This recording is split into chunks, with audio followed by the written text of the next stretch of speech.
All right. Mic check 1 2 1 2. Make sure my headphones are up. All right. Mic check 1 2 1 2. If you can hear me in the chat, just push one. That's a confirmation.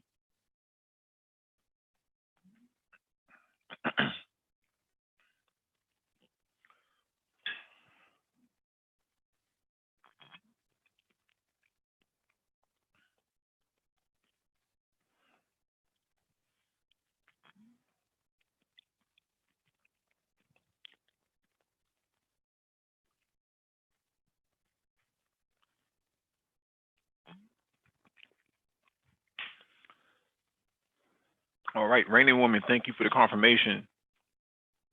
Super Triz, what's going on, fam? Ellis Jackson, what's going on?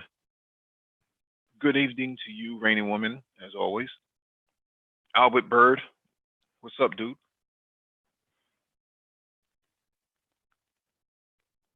Thank you all for joining us. This is episode 309, Black Car Talk. Please hit the like button as you come in. Share the video if possible.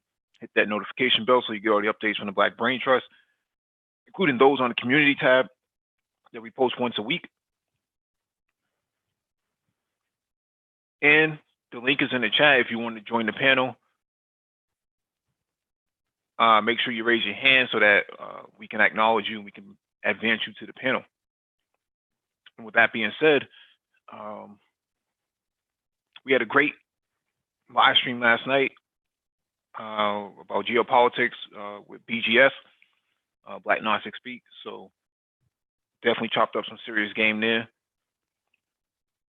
And our subscriber count has been increasing. Unbeknownst to us, I'm not seeing a whole lot of emails about subscriber count or new subscribers, but we're seeing subscriber count increase, so that's good. Our goal is to reach 2,000 subscribers.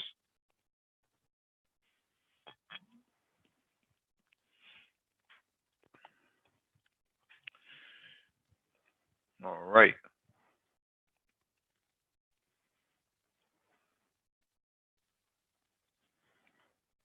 Hoping that MOT will come on tonight too.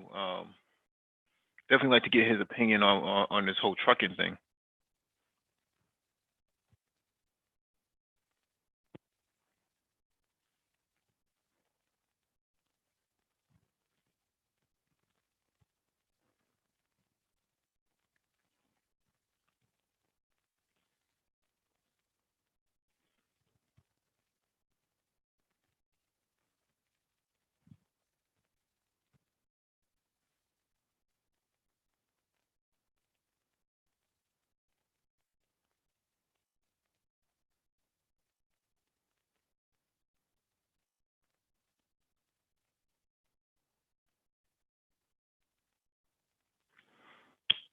Yeah, sorry for the dead silence.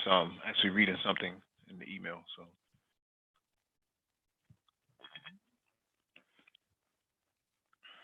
Check to see if anybody's on.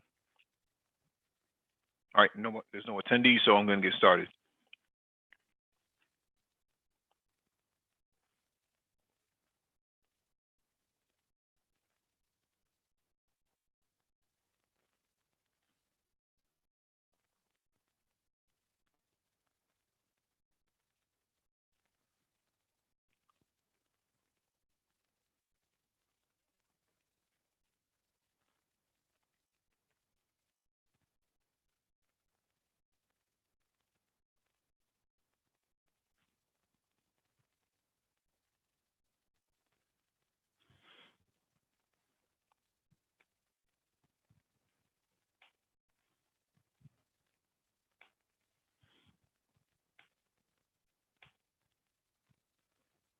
All right, let me start with this first one on the docket. This one is from Engadget.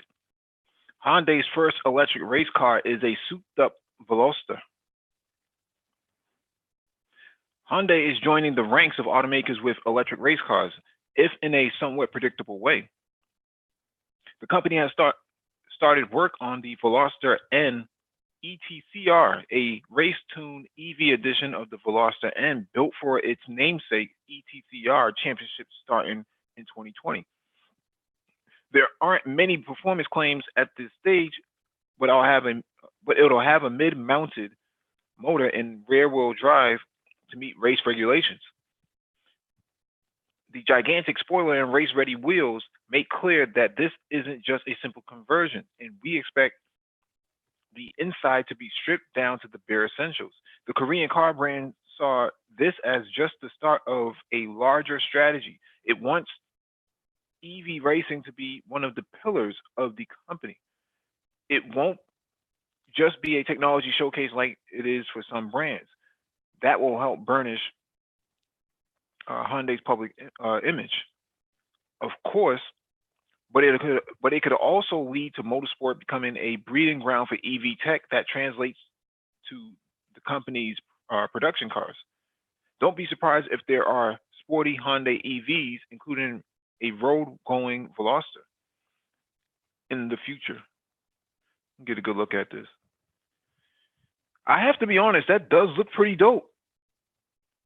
It does look pretty dope, man. I can't say I disagree that this is a bad looking car. I would say that this is very much up there with the Volkswagen GTI and the Honda Civic Type R. I would definitely own something like this if it was street legal.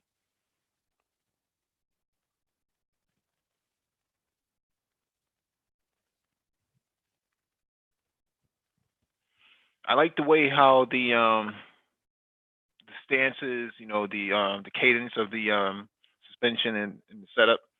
Even though it's not road legal, I can see the profile being on the street.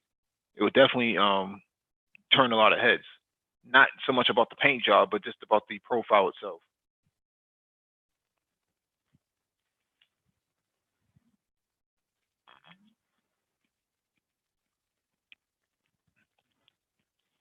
Although I think it's a three-door, if I remember correctly.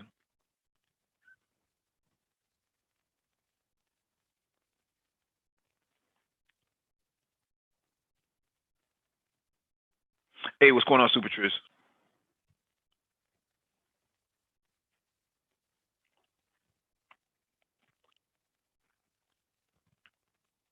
What's going on, MOT? Hey, what's going on, Mike V? Chilling, man, chilling. Did you get a chance to look at that car that I just showed? Oh yes, yes. So it's a very very good looking car. The mid engine hatchback layout kind of reminds me of the Renault Clio Sport V6. Even though this is an electric power plant, it is exciting to see mid mounted engines, especially in an unconventional platform like a hatchback. My only curiosity is whether or not that will be homologated. So, well, will we see that in production, even in limited quantities? That would be great for Hyundai. Yeah, and I think if I remember correctly, the guy who designed the Veloster is the same guy who designed the Audi TT. Can't remember his name right now.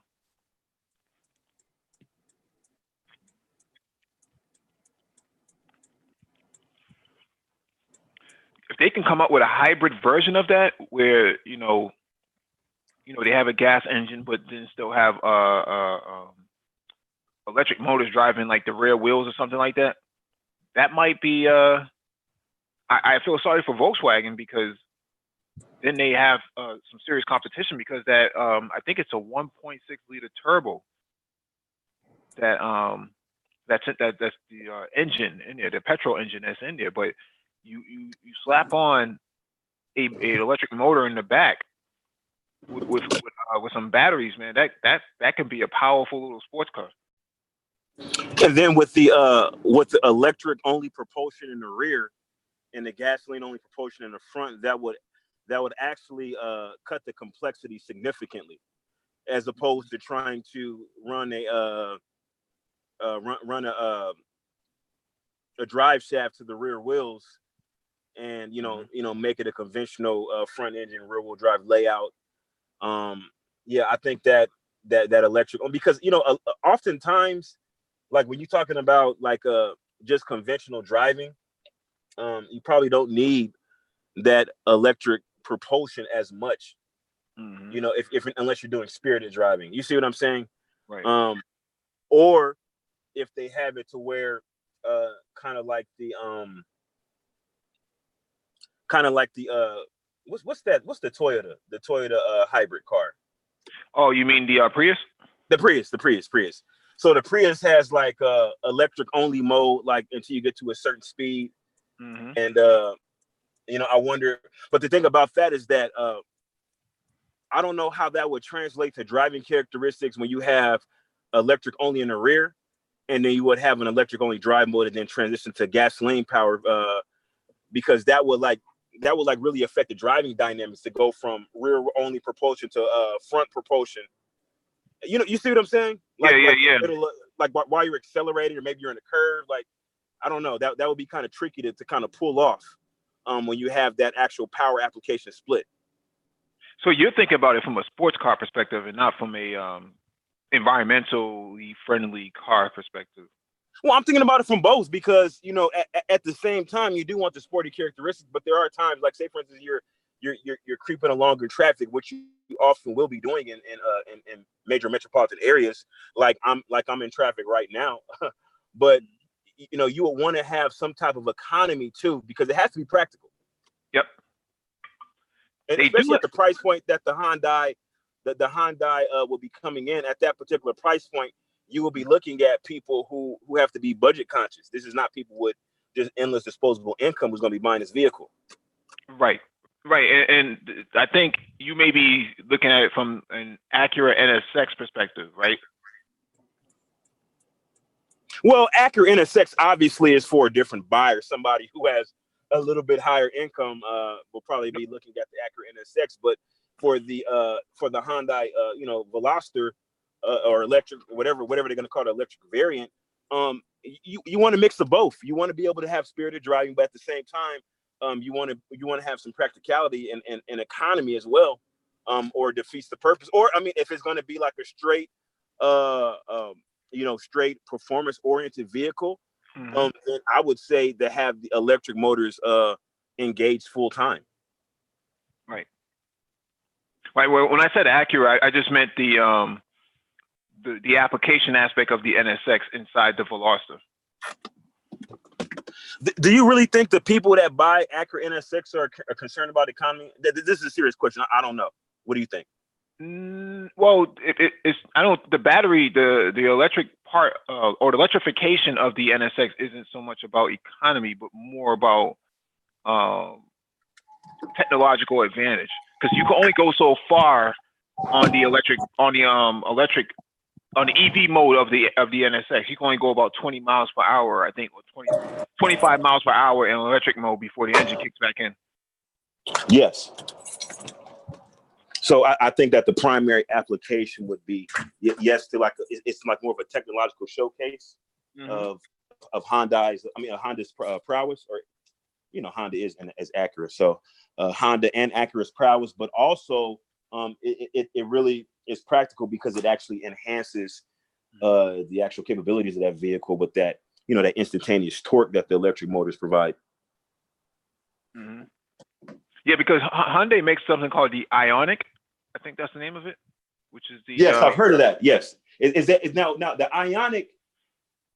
That's not the hydrogen fuel cell, is it?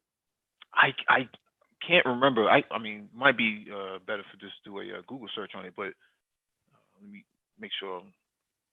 I'll look it up right now. I want to say. It's a hybrid. Yes, a hybrid. Yeah, yes, a hybrid. Oh, okay, so there's two. So there's Ioniq EV and Ioniq hybrid. Yeah, there's the Ioniq Blue hybrid. And there's an Ioniq electric, and there's an Ioniq plug-in. Right. So I guess there's three.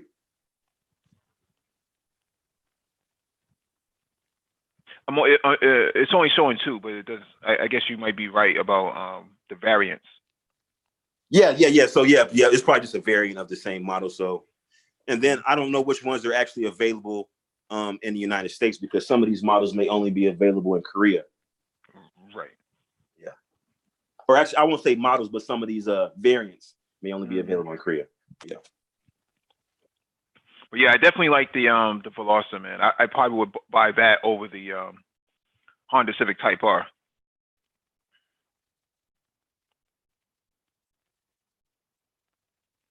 I agree. I think aesthetically, from my perspective, aesthetically, the Hyundai is a better looking vehicle.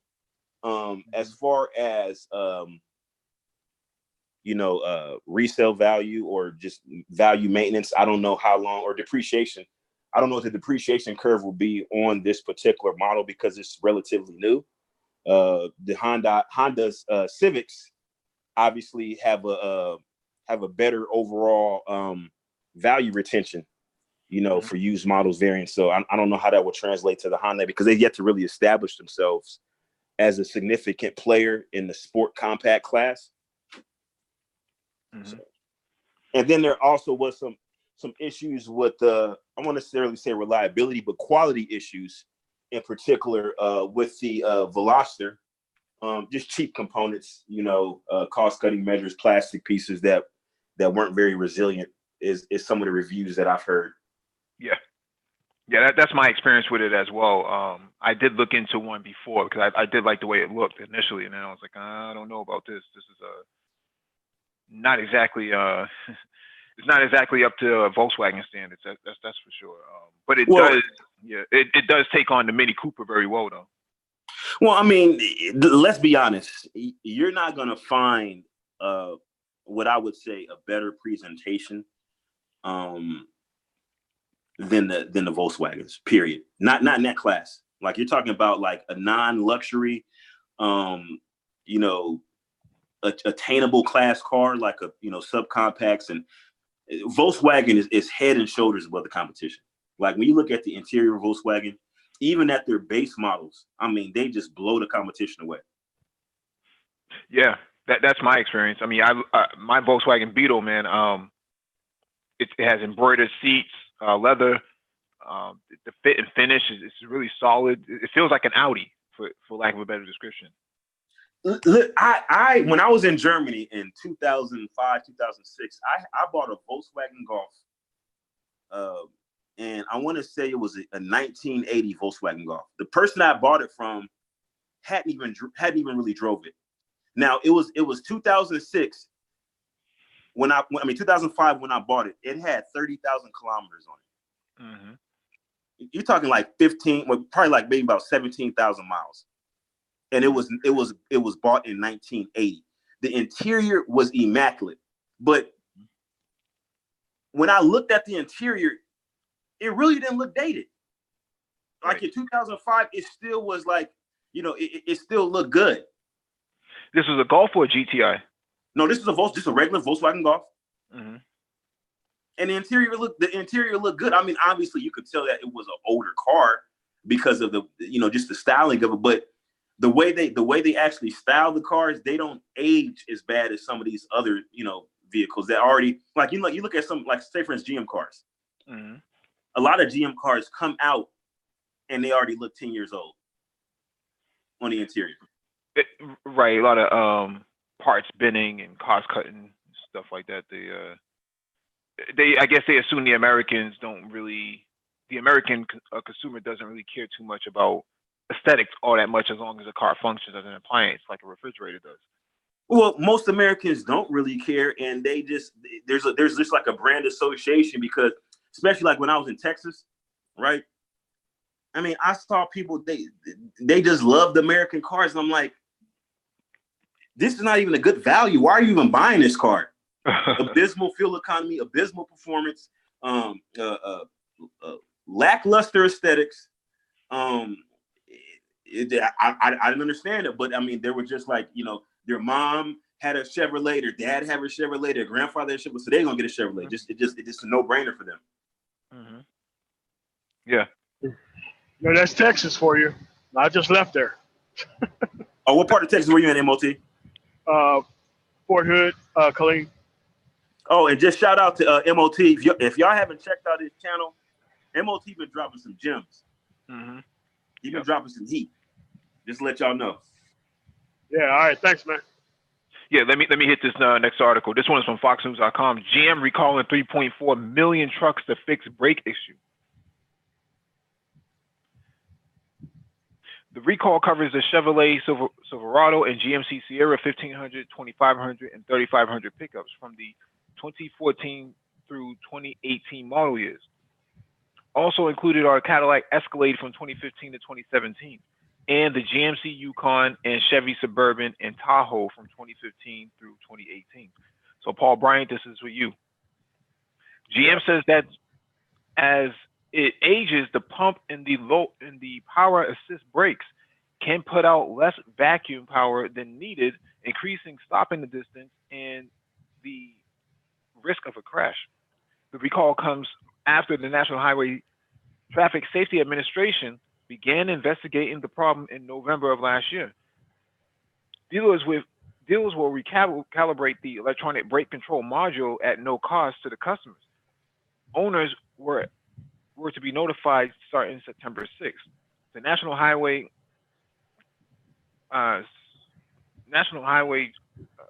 Traffic Safety Administration, the government's road safety agency, began investigating the problem last year after getting 111 complaints from owners of poor brake performance. At the time, the Legacy had 9 reports of crashes that had caused 2 injuries. GM says the problems occur rarely and mostly at low speeds, like driving in parking lots. Even with the problem, the brakes continue to function and exceed the requirements of the appropriate federal motor vehicle safety standard, GM spokesman Dan Flores said. The vacuum pump is lubricated with engine oil that flows through a filter screen. In some of the trucks, oil sludge or other debris can clog the screen, reducing oil flow and causing the pump's vacuum output to drop, Flores said. The trucks, he said, have a secondary power brake assist system which works when there are problems with the main system, but it is limited at lower speeds. The reprogramming will activate the secondary system faster. GM isn't replacing the pumps because the pump failures are rare and already are covered by an extended warranty, Flores said. This remedy will improve brake performance in any situation where brake vacuum drops, he said.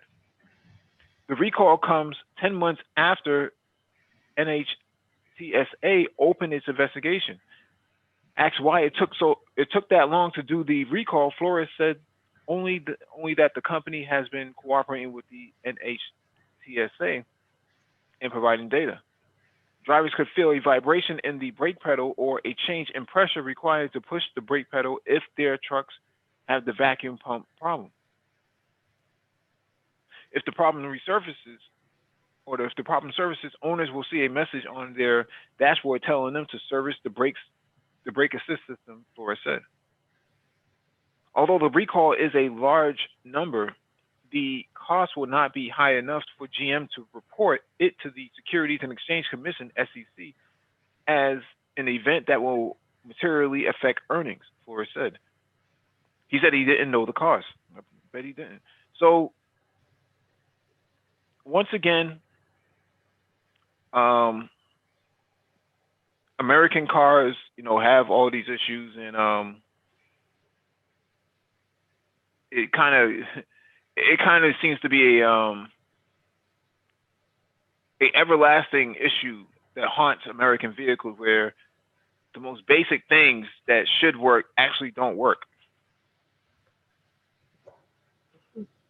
They don't quality control that right either. Because I used to deliver most of those brakes. Like most of those brakes are made at a place in Dry Ridge, Kentucky called Dana Dry Ridge, 10,000 Business Boulevard, and Dry Ridge, Kentucky. And dude, that's been a problem for as long as I could remember.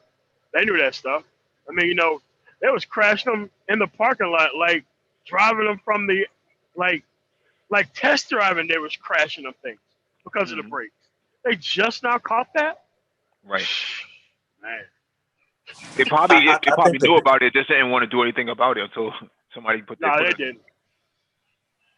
I think the big problem is that the competition in the automotive industry is really, really ramping up. And so what you'll find is that the production cycles have been shortened significantly. When you think about American cars, these are the shortest production cycles you've seen for American cars in history. And the reason why is because of the stiff competition that they're facing. So because they're having these shorter production cycles, they're actually releasing the vehicles as beta test mules. And Yeah. you as the consumer are the test mule. And so you're ironing out the kinks as the consumer. And then as you complain about stuff going wrong with the vehicle, that's when they fix them. It's unfortunate. I mean, but we see that in software too. You know, people trying to rush to get stuff to the marketplace because they have to maintain their market share. You know, so if they don't have an actual competing product, then they lose market share. So they're just doing whatever they can to stay afloat. But unfortunately, like MOT said, they're lacking in quality controls. And so, you know, as a result, the consumer is getting an inferior product. So now you have to reposition yourself in the marketplace as an alternative to the standard, as opposed to the standard itself, like you see with Mercedes and Honda. Those are the industry standards. Toyota, that's the industry standard. GM is just offering alternatives to them. And what they have to do is they have to have a substantial cost savings, i.e. the Corvette coming in at well below the price you expect to see for a mid-engine rear-wheel drive V8 car. Well, because that's what they have to do. That's how they position themselves, unfortunately, by producing inferior products and release them to the general public. Getting their Microsoft on. They just moved it to vehicles now. Yep. Yeah. Well, software development works in a what we call a DevOps model, development operations model, where it's fast time between development cycles and quicker to market or quicker to production is what they call it. So that model came with app development, right, for iPhone and Android, because you can push an update to the app very quickly, in a matter of an hour if there was a problem. With something like Microsoft Office or something like that, you couldn't necessarily do that because it was so broken apart against different platforms that you have to make accommodations for different platforms. Whereas with software applications on phones and tablets, it was pretty static. You kind of knew what you were getting because the platform didn't change all that much. So it was just a matter of adding more code. But I get your point though. Let me get to this next article.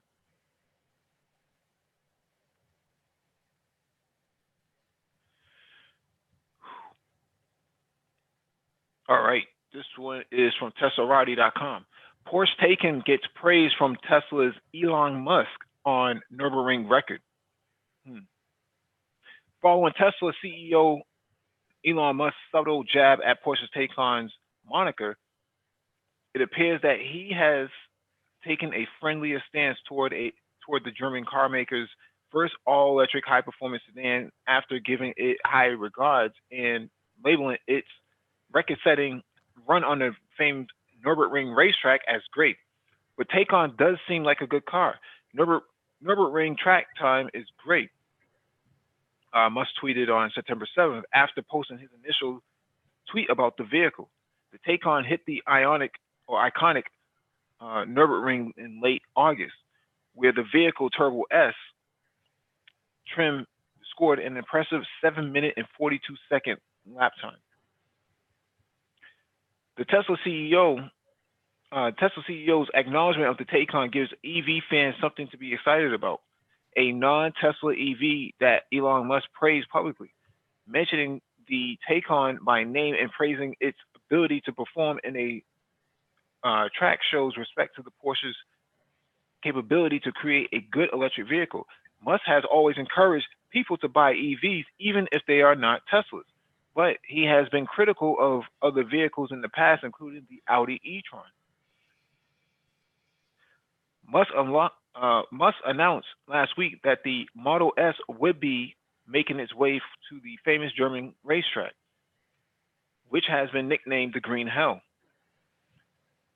It would be the first official test for the Model S through the vehicle, though the vehicle didn't make an unofficial appearance in 2014 when an independent owner ran a roughly 10-minute lap. The Porsche Taycan is the German automaker's introductory electric car and in a sports a 750 horsepower dual motor all-wheel drive powertrain that will set customers back at least $150,000 for the turbo variant. The Taycan is a capable electric car with a 0 to 60 time of 2.6 seconds for the Turbo S variant. The vehicle is also equipped with up to 5 displays, which could be customized by the driver. The Tesla Model S will hit the Nürburgring track in the near future with former Formula One champion Nico Rosberg behind the wheel. Rosberg, an EV enthusiast, made himself available for Musk via Twitter, where the two had a brief conversation and agreed that it would be beneficial for him to drive the performance trim of Tesla's flagship sedan around the track.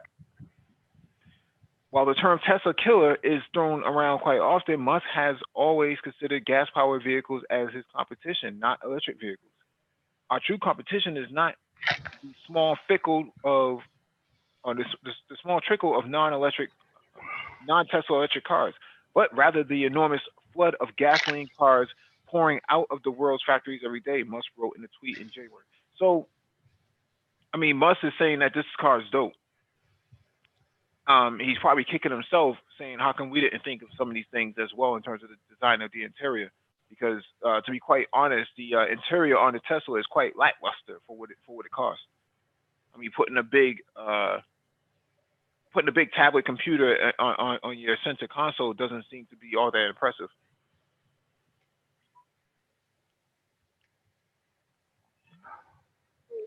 It's pretty much self-promotion for the business that he's already in. Right. So,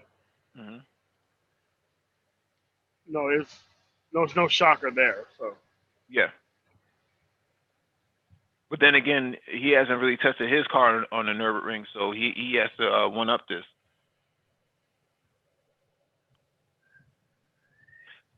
There's no way he'll be able to make a track time now with a Tesla. I don't think he would be able to.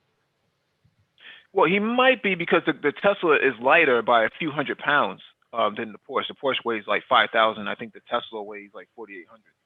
So he might be able to speed it up.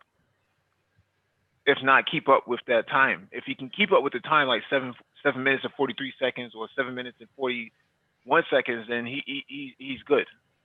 He should have that advantage just by the weight alone. All right, this one is from CNBC.com. Self-driving trucks are being tested on public roads in Virginia. Daimler Trucks and technology firm Torque Robotics has started to test autonomous trucks on public roads in the United States. The routes are located on highways in Southwest Virginia, where Torque, which is part of Daimler Trucks, following a major stake acquisition, is based. In an announcement Monday, Daimler Trucks said that all of the autonomous runs would need an engineer to oversee the system as well as a safety driver. It added that all safety drivers held a commercial driver's license and had special training in vehicle dynamics and automated systems. The firm said that months of extensive testing and safety validation had already been conducted on closed-loop track. Bringing level 4 trucks to the public roads is a major step toward our goal to deliver reliable and safe trucks for the benefits of our customers, our economies, and society. Martin Daum, a member of the board of management at Daimler with responsibility for trucks and buses, said in a statement.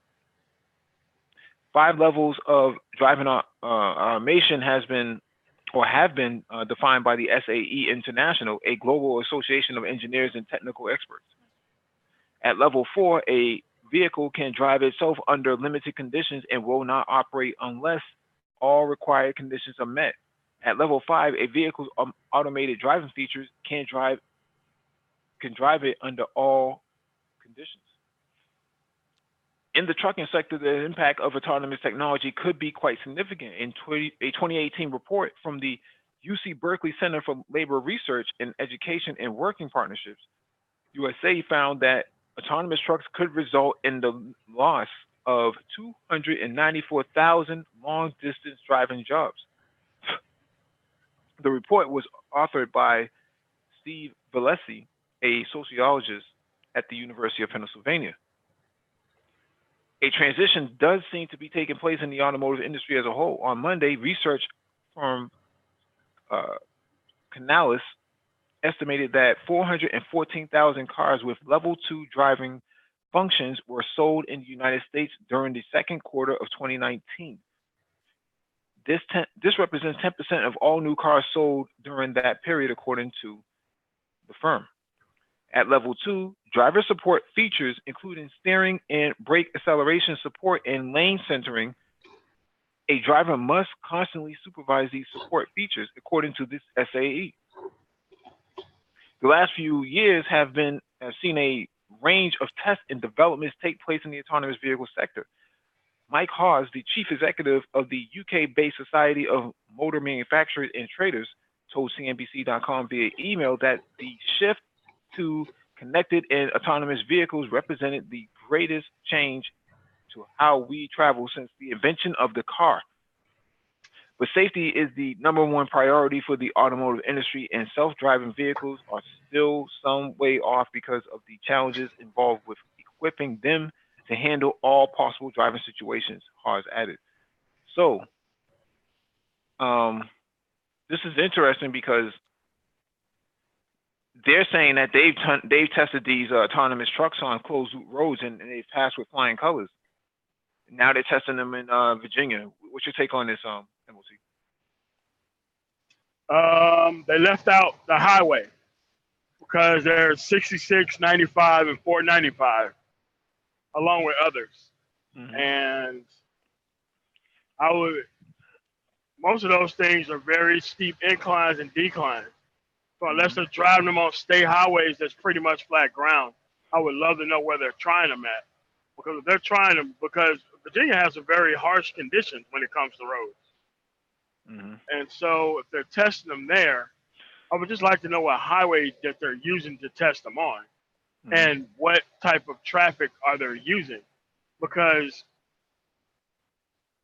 the only thing about this electronic vehicle that I know that they're going to have to do is they're going to have to significantly upgrade the infrastructure on these roads where these vehicles are going to be at. Mm-hmm.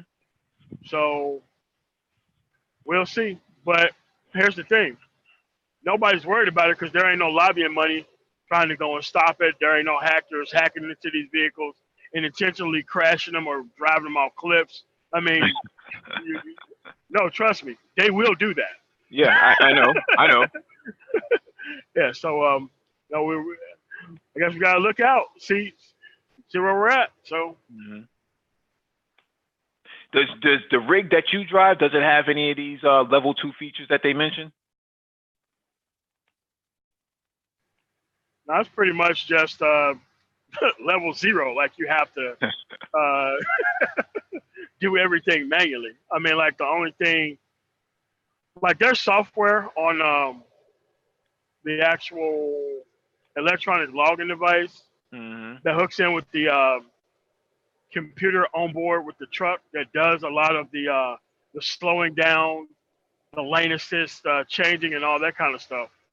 So but even that technology is over at least 10, 15 years old, especially if you have Qualcomm. You know, they've always had that, but it's just that now it's just looking at it. I don't know. It's just like I said, it's all about where they're testing it at. You know, if they're testing it on like a state highway, then there's a lot of places that are way out in the middle of nowhere to where you could test it, where it's no different than being on an enclosed track. Yeah, this is going to be interesting going forward because this could drive. Well, I shouldn't say it should drive down the cost of trucks, but all of the people are going to want. Be expensive. Yeah, the initial truck is going to be expensive. That's why you have your big major multinationals like Walmart and Target and whatnot investing into it, right? Because they can afford to buy those vehicles and write them off. Whereas individual contractor trucker, He's not looking at that at all. He's looking at this as a more of a headache. Yeah, I mean, like nobody's gonna spend $350,000 on a truck that's gonna be getting $2, $2, maybe $3 a mile. I mean, dude, you would never play that vehicle off. Hmm. And that's not counting if it ever goes down. There's nobody in the well, they don't have repair facilities, so Hmm. it's already slim pickings as it is, and then you're adding a whole new level of mechanics to the equation. So Hmm. that stuff is pretty much going to be like Elon Musk's stuff, where you really don't need that much help with it.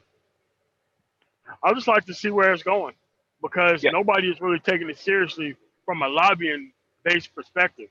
Now, once the lobbying companies start pouring a bunch of money into shutting this stuff down, then that's when I'll take it a little bit more serious. But as of right now, nobody's worried. Hmm. As of right now, apparently. Hmm. All right, let me get to this next article. All right, this one's from kgzz.org. Autonomous trucks have been secretly driving between Phoenix and Tucson for months. We have heard for years that autonomous vehicles are the wave of the future, from Uber and Waymo vans to semi-trucks that carry billions of tons of freight each year. But that future seemed pretty far off, particularly when it came to the very traditional trucking industry until now. Last month, the Arizona Mirror reported that tech startup Too Simple has had autonomous trucks driving on the I-10 between Phoenix and Tucson for months without anyone really noticing. It's through a contract with UPS, which Gizmodo reported recently has made a minority investment in Too Simple. Last summer, the show spoke with Business Insider transportation reporter Rachel Premek on the pervasiveness of self-driving trucks in the country, and she told us most experts thought this kind of autonomous trucking technology would be pervasive for maybe 10 or 15 years. Now, she said, her answer has changed. The show spoke with her again about this development. Yeah, I mean, but Tucson to Phoenix is 113 miles of pretty much straightaway. Mm. I mean, that's no real test. It's kind of like an enclosed loop. It's probably one of the straightest areas on I-10. I Right. mean, the only problem they're running into is speeding up and slowing down. And I guarantee you they didn't test it on any type of weather-based rain or even snow, or Mm. probably not even high winds because the winds are extremely high in that area. Mm. And you can't do anything for as light as the load that they're talking about. Mm-hmm. So, yeah. I mean, but at the end of the day, I don't think there's anywhere else in the country other than some areas in I-70 between like, I don't know, St. Louis and like Indianapolis, where you would find that kind of stretch that's that kind of flat, Mm-hmm. where if there's no weather problems at all, the way you can have a good test run. Mm-hmm.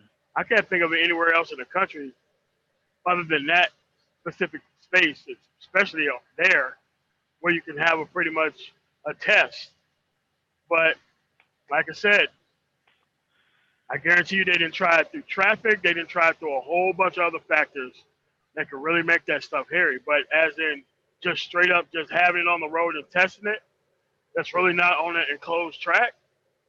Good job for them, man. Mm-hmm.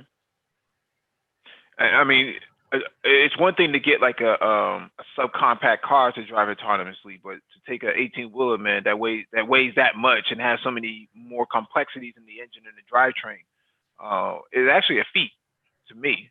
It is. It is. Trust me, it is. It's, it's amazing that it even works. You pop that clamshell on that truck, and you look at what's going on under the shell. Yeah. That's some pretty complex stuff, man. And I can't even get Verizon service between Tucson and Phoenix. So for a truck to be able to do that and like maintain communication, hey man, I'm pretty impressed, dude. Yeah, you got to get 5G phone MOT. No, man, we're not allowed to have those yet.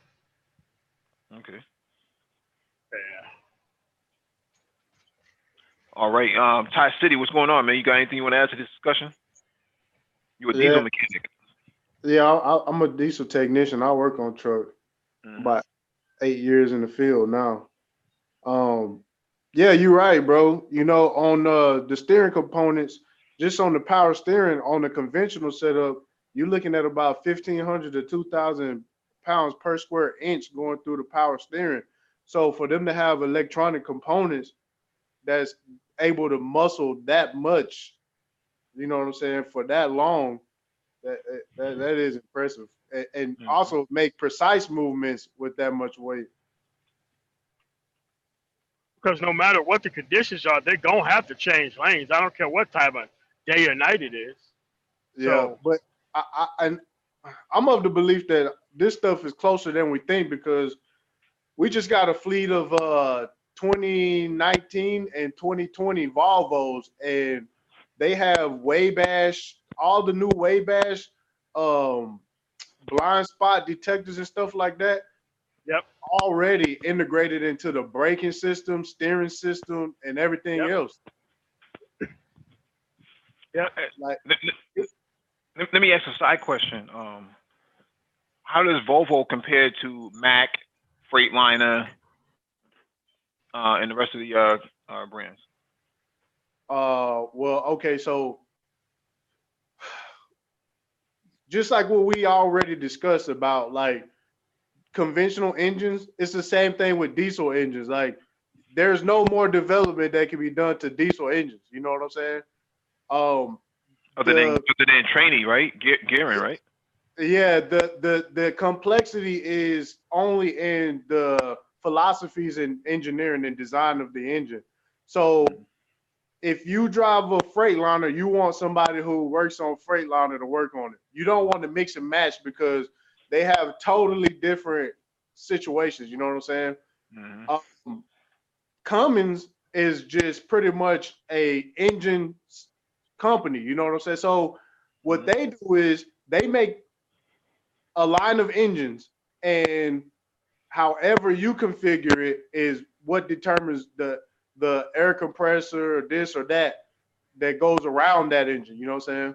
Mm-hmm. Um, Volvo is in the business of making their own components front to back on the engine. Yeah. So Everything is proprietary and specific to their vehicle. Mm-hmm. yeah, and you get a company like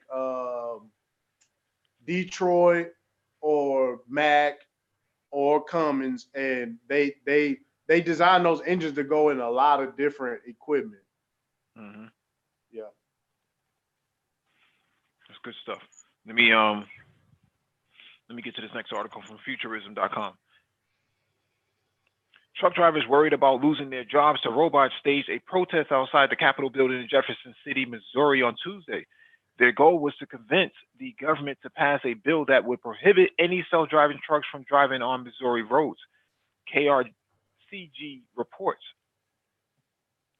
While there are no autonomous trucks handling shipping jobs in the state yet, the truckers see the emerging technology as a grave threat to their job security and livelihoods. Unrest that signals what can happen when jobs are automated without giving thought to displaced workers. The drivers They have already do that. the drivers have the support of Representative Mike Moon, who KRCG reports is working on a bill that would keep the autonomous trucks out of Missouri. Moon argues that not only would self-driving trucks put undue strain on people's jobs, but also share concerns over the safety of self-driving vehicles. This is my job, truck driver and protest organizer Billy Boger told KRCG. I mean, once these things come in, I'm done. I'm out. Most of these people coming in today are literally a week out of being out of business. MOT, are they exaggerating or what? Nope. Not really, but at the end of the day, the power of people can shut this stuff down quicker than they think, way quicker than they think. Hmm. And there is no amount of lobbying that's going to stop people from realizing that this is probably the only job you can still get without a degree Hmm. in the United States and Hmm. still make six figures to $250,000 a year by having your own truck, no matter how old it is, depending on where you are. They So, they it's nothing. It's nothing they can do about it, man. Hmm. And you know what? With our fleet, I remember that we had two older guys, right? They would not drive an automatic, and the whole fleet got converted. And they kept two manual transmissions on the yard just for these two. They would not get into an automatic truck, What's the and justification? there is they none. set in their ways, man. They won't drive an automatic. It's weird. You know how we purists, these dudes been driving trucks since they had like. Have you ever seen the old semi trucks with five levers to shift it? Yeah. Yeah, these dudes come out of the military and they set in their ways like that. They wouldn't get in the new automatic trucks. And now almost anybody can drive a semi truck now. It's not that Oh, yeah. hard anymore. Nah, So it ain't. if you get your CDL in Texas though, if they test you in an automatic, your license is going to say automatic. If they test you in a manual, it'll say manual. But these trucks are so easy to drive now, and I think that a lot of people got into trucking, but a lot of people got into trucking who didn't know business. They didn't actually do the homework or the research. They just jumped in there and yeah. But the people who know Okay, what they're doing, they still making it. They still doing good. so one rationale, I don't know. I never drove trucks, so I can't really attest to this. But from my sense of logic and reasoning, um, one benefit perhaps to driving a manual transmission is it's actually engaging, and so you're more apt to stay awake. I would imagine. I'm not sure. MOT, what do you think? You're right, because in 2012, I had a international Pro Star, and it was an automatic. I mean, it drove like a Cadillac. It was super quiet, and yeah, man. I mean, but I like the manual transmission because you got a lot of control over it. Yeah, I like A the lot of manual too. control over it. I like Yeah, the I mean, manual too. But especially when you're driving during the ice and on the snow. That's not an environment where you want to be driving an automatic because yeah, you're but going up and down these hills, and uh, yeah, I mean, the advantages come from yeah, the fuel economy. That's that's mainly it. why people switch the fleets over because it pretty much keep the engine in the sweet spot no matter what. You Yeah, can't you can't just manipulate the engine like you would want to as a driver. Don't the automatics come with paddle shift? Nah, nah, nah. Hey, nah, you know what? It's weird. They come with different buttons, different knobs. It's different in different trucks, but it's never like on the floor. Mm. yeah, no, Mm. not anymore. Uh, I mean, when it first started off, they had three pedals, and then they moved up to like regular automatic. But at the end of the day, that fuel economy and how much money you save in fuel, that's why people get an automatic. I mean, yeah, you can tune them better, and you can save $50,000 or $60,000 a year on fuel. but Period. you know what, MOT? Well, we're talking about the drivers was fighting back against lobbyists and stuff. I remember when DEF first came in and people started hanging on to those older trucks, and the truck sales went down, and they started selling shells for you to put older engines in to go around Yep. it. Yeah. Um, and now they outlawed that. So Yeah. it's a fight. Hmm. They outlaw glider kits. Yeah, the glider kits. Yeah, They outlaw them. yeah, they outlaw. You can't buy a shell, a brand new shell no more because that to me, DEF is a scam. Like clearly, it's a scam. You know what I'm saying? It's more maintenance. It's another cost through just overall cost, and then it created all these industries because now the filters need to be baked and flushed and all this, and that was clearly a political sting. Yeah. So I mean, because with my 2013, every other time, because you couldn't regen them unless it quote unquote needed to be regen. mhm. So whenever it need to regen, like probably like 3 out of the 7 times, you had to call somebody to come out to unlock your vehicle Mhm. because the engine was shut down. So you're paying like $250 Mhm. for somebody to come out and unlock your vehicle, so that way you can regen your vehicle. Like what? Just because you have the DEF system and the stuff didn't really work. They released it and it didn't really work. So I mean, it's better now, but back then it wasn't that good. so I know up here we're seeing what do you call it, CNG based trucks. Is that something that you think is going to eclipse the diesel, or?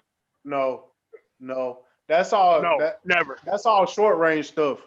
Okay. Yeah, Okay. UPS, FedEx, they use a lot of CNG stuff in Colorado, Columbus, DC Mhm. area, Mhm. East Coast, Maine, New Hampshire. Yeah, purely CNG stuff. Yeah, we But have complete massive stations all set up all over the state for CNG trucks. You see it, and you see they keep the label on the side of it that they are CNG. I see a lot of CNG with city metro vehicles, like the bus systems. oh Mhm. yeah, Yeah, that's where I see Yeah. the CNG. I actually haven't seen a CNG semi truck at all. I've never seen one of those. Oh, they got them. Yeah, They Yeah. got they them. do. Yeah, Yeah. we moved to battery EV buses already. So Dang. Yeah, we have electric buses too. Like I think they're like some type of hybrid system because they attach to those lines that the streetcars use. But then like Yep. whenever they if they go off course, they're still able to drive. So maybe they have a battery backup or some type of hybrid system. I don't know, but I see them with connected to and not connected to the electric lines above the street. yeah, it's a hybrid system because they lower the I forget the term that they use. They lower the electrification down in certain areas. So if they come out of the tunnel, then they raise up the component again to hit the wire up top, and then they can take off again because in the tunnel they don't need it. Well, I've actually seen the bus drivers have to get out the bus and use like this hook thing to like hook the little things onto the wires. They got to do that manually. It's stupid. It's such a stupid design. It's archaic. I don't even understand who approves something like that because the infrastructure itself is massively expensive. Because sometimes it works and sometimes it doesn't. And so you could be waiting on that bus for quite some time for them to get it up and going. Cost you some time to get into work. But you have a lot of purists in terms of the city. These city financial planners and whatnot who give out these contracts, to put that infrastructure up. They have a vested interest in making sure that infrastructure stays in place, even if it is archaic. Because the thing about China is that they have wireless charging on their buses. So every bus stop that they pull up to, the bus actually gets a charge, and then it takes off and goes again. Man, that's fascinating. I've been meaning to look into that. Yeah, that's the future. That's the way it's supposed to be. But these momos and the bureaucrats, man, they're the ones holding all this stuff back. Yo, I'm telling you, I've seen it with my own eyes. DEF is the biggest money-making scam. And the truck got to be down for 30, 40 minutes to do a proper regen. Sure And does. it might not even work. Mm-hmm. It sure doesn't. I mean, because I just rented a Volvo from Penske, I think like 2 months ago, and I had to regen like 3 times in order for it to like work. And I'm like, come on, man. and it just came on out of nowhere. I was like in upstate New York, and it just came on, and I was sitting there like 3 hours, like, come on, man, I'm gonna be late. Yeah, man, I was late. Had to deliver like the next day. So yeah, I mean, so even if it does come on, there's no guarantee that it's gonna work. But that's what I'm saying. Who owns the technology? Who owns this quote unquote technology for DEF and all this stuff before it's implemented? You know what I'm saying? All this stuff got to be set up before they just draw it into legislation.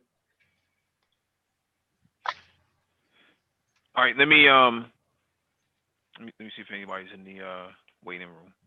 No, nobody's there. So let me get to the next article real quick. Hey, Complex, what's going on? What's up, Complex? Going on, Complex? I think he was here. I think he just left. Oh. All right, this one is from freightwaves.com. When rates really suck and drivers take it on the chin. A conversation about the future of autonomous trucking with pro-labor author and sociologist Steve Viselli. Steve Viselli doesn't think of himself as a naysayer. I'm more of a yes-sayer with a pessimistic outlook, said Viselli, an economic and political sociologist at the University of Pennsylvania and author of The Big Rig, Trucking and the Decline of the American Dream. And we'll see, make sure you cop that book. Yeah. The book featured some serious on-the-ground research. With Viselli driving thousands of miles in a Class 8 truck. I don't know what that Class 8 means. He's currently at work on another book about trucking, this time about autonomy and automation. And yeah, he's pretty pessimistic about the self-driving future, at least when it comes to the likely impacts on drivers. Automation is de-skilling the trucking workforce, he said, and will exert downward pressure on driver wages. Viselli also called into question the benefits of digital freight matching platforms for independent contractors, arguing that the entrepreneurial benefits won't compensate for the heightened competition. The history of the industry suggests really dense markets make the industry super competitive, said Viselli, whose cheerful tone belied the critique he unspooled during a recent interview with FreightWaves. Lots and lots of trucks chasing after relatively few loads means you're going to end up with periods when rates really suck and drivers take it on the chin. MOT talked about this a month ago. Yeah, I mean, but this is all Donald Trump's fault. With the trade war, we pretty much destroyed the container industry. So now you got all these people in the dry van freight market trying to keep their doors open until this guy makes a deal with China, so that way all the stuff can come over from China. Mm-hmm. So until then, you're going to have a lot of people awash in this dry van market. Mm-hmm. Well, so, let me finish this reading the article real quick. Viselli believes the solution to these problems is pretty clear. There is one basic thing we have to do. We have to put a floor under wages and hours and conditions so that we don't have companies competing on what they pay their drivers for. He also weighed in on ports as the dystopian precursor to autonomy, the rise of the big box retailers, and the confluence of e-commerce technology and contracting. Here are more of his insights. Excerpts have been edited for length and clarity. I would put the modern start at the satellite link computers in the original Qualcomm systems that created a platform allowing you to communicate, manage, and dispatch drivers who were less and less experienced over time. It's the trucking equivalent of a smartphone. Once you have this powerful technology, you can start to think about add-ons or apps. The immediate benefit is improved safety, but what companies are solving for are hugely expensive accidents that can cost them millions of dollars. One of the biggest costs with inexperienced drivers is they are less safe and more likely to get into a bad accident. So if you eliminate those costs, you've made it easier and more profitable for companies to hire really cheap new drivers. That's because That's because don't have to worry about high-speed crashes. So a big part of what you are training for is no longer required. The big firms that are big adopters of these technologies are cycling drivers through. So these technologies will most likely decrease wages. That's kind of that kind. Sorry, that's kind of an odd thing for most people to think about. But ultimately, you are de-skilling the job. On-skilled versus unskilled labor. We have this twist. We have this twisted way, economists in particular, of thinking about skills. It looks at education and says if you have more years of education, you must be more skilled. The idea that drivers are more skilled simply because they are interacting with a computer is looking at it through a flawed lens. The job used to rely on knowledge people built up about traffic patterns, geography, reading a map. Actually, it's pretty hard for people to do. Now, if you have people who can't even read a map, on the possibility of autonomous technology to upskill drivers, it would fly in the face of basically every other technological advance in the industry in decades, which has been de-skilling.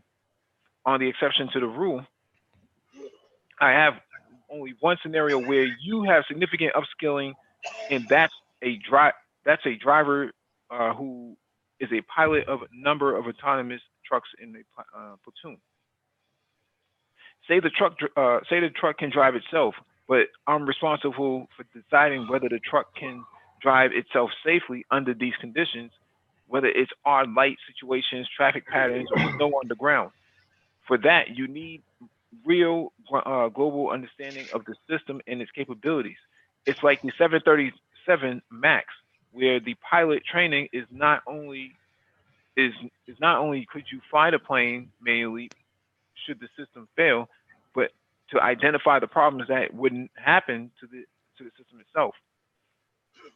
I'm not going to read this whole thing, but this is pretty interesting insight because I think MOT has talked about this before about the you're making less money, hauling around less freight.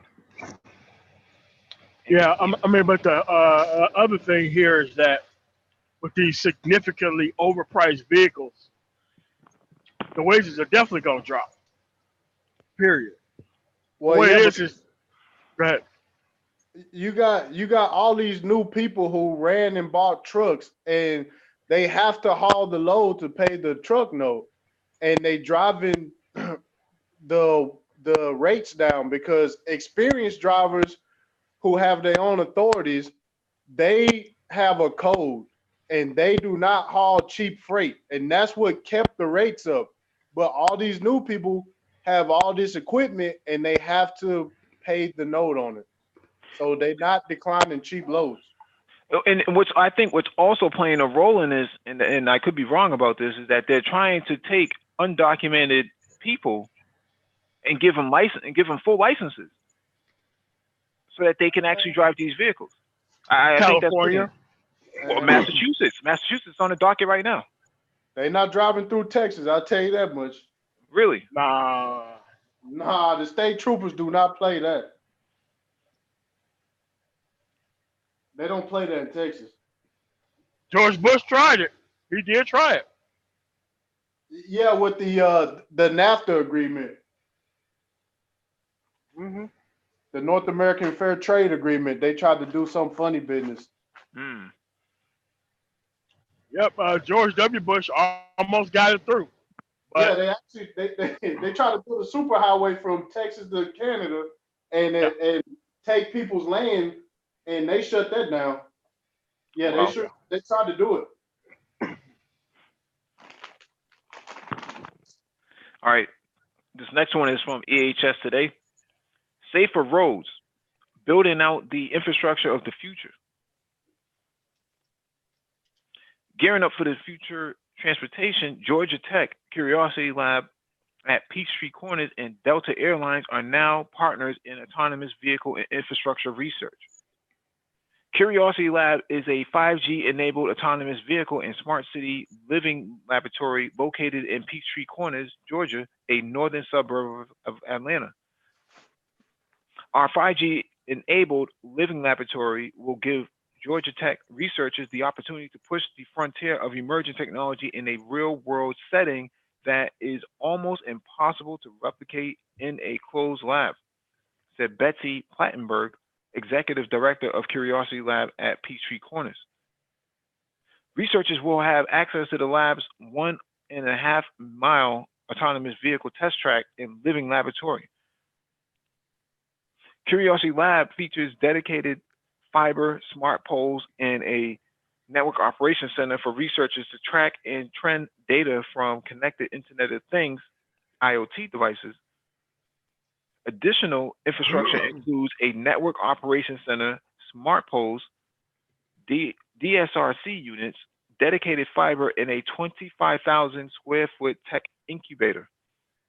Developing an infrastructure to enable Georgia to become a smart city is something that Georgia Tech has been working.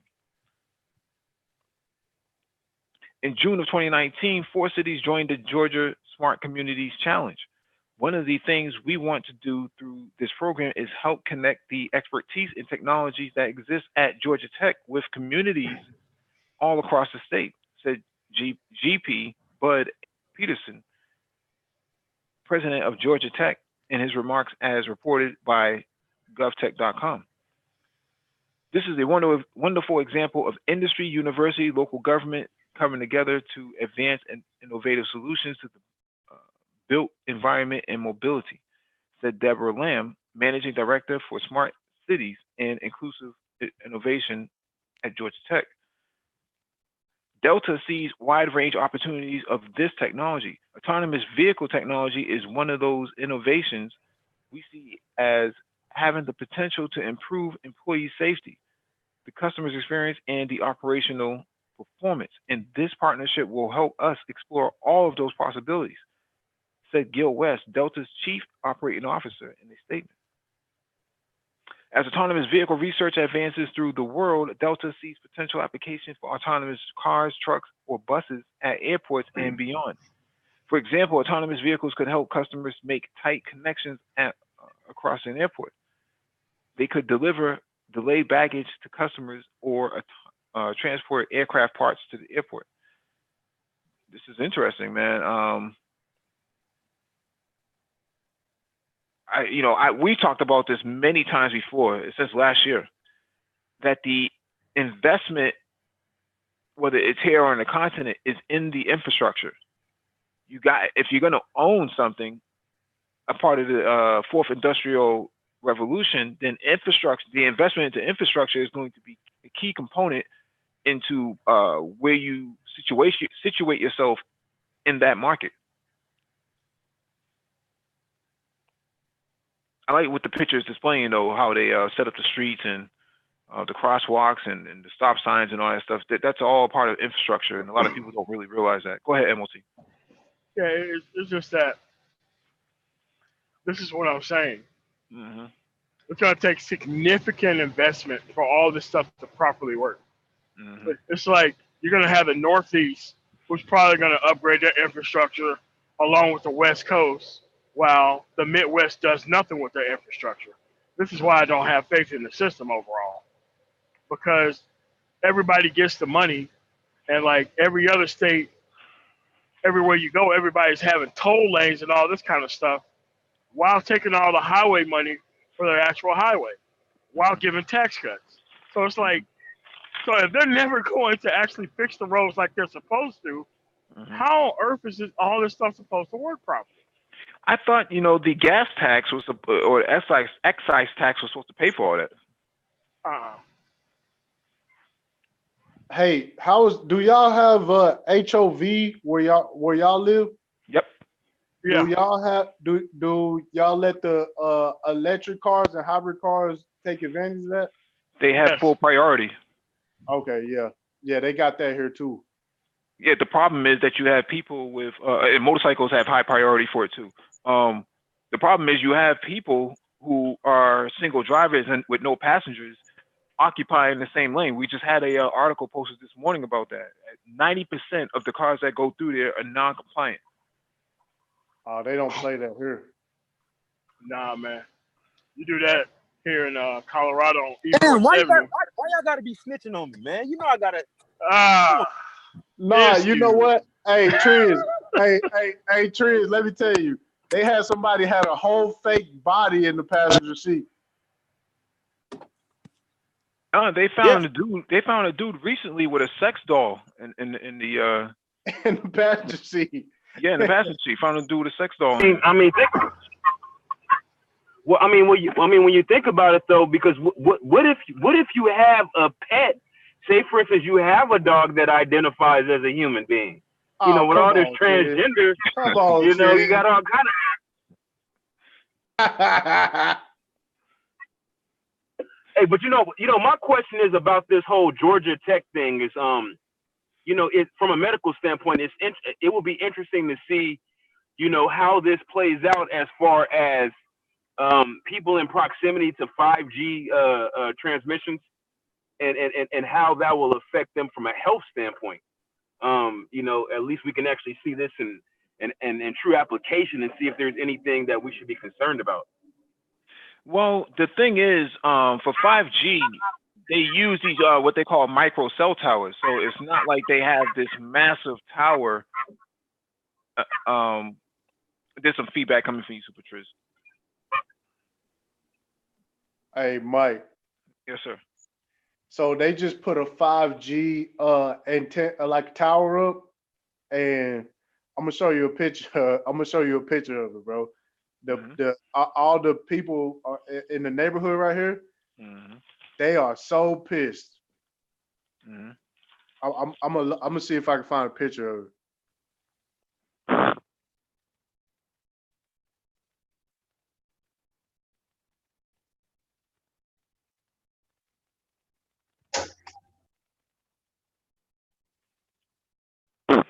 Ben's gang, Ben's gang, Ben's gang. I think the concern with 5G is the fact that Can y'all hear me? Yeah, I can hear you, Sparrow, man. What's going on, man? It's my first time on Zoom. It's pretty cool. You see it? Wavelength. Yeah, I think the concern is that the wavelength with the 5G is such that you have to really crank up the wattage and the voltage. I mean, the wattage to actually have it penetrate. Not necessarily. That would matter in highly dense areas, but the thing about 5G is that you only need smaller towers and not big towers. But don't you need a more extensive array of these towers? Like they have to be in closer proximity to the end user. Yeah, they're smaller, but they're greater in number. Well, they're greater in number because they're lower powered. Hey, do you see the picture? Yeah. We got those all over the place up here too. Man, that thing stick out like a sore thumb. Well, at least it has branches. That thing, it's crazy. So I guess they couldn't do it with the city. So that's actually a church parking lot. I think the church either leased that spot out to them or they worked some kind of system, but they bypassed it. They've been trying to block it with the city, but I guess they found a loophole.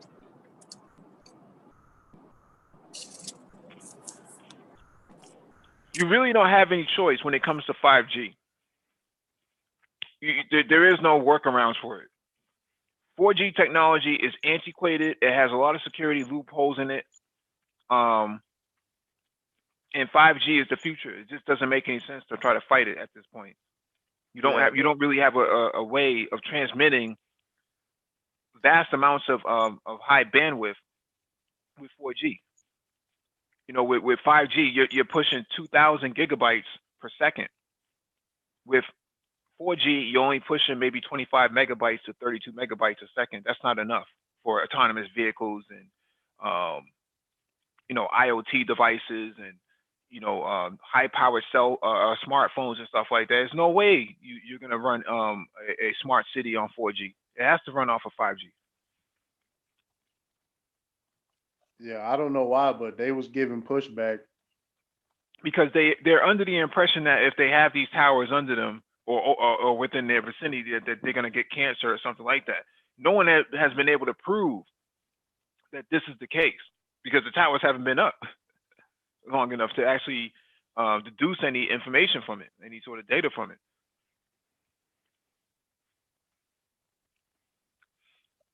You know, China's already pushing for 6G by 2022 or 2025 or something like that. So they're going to be leaps and bounds ahead of the United States.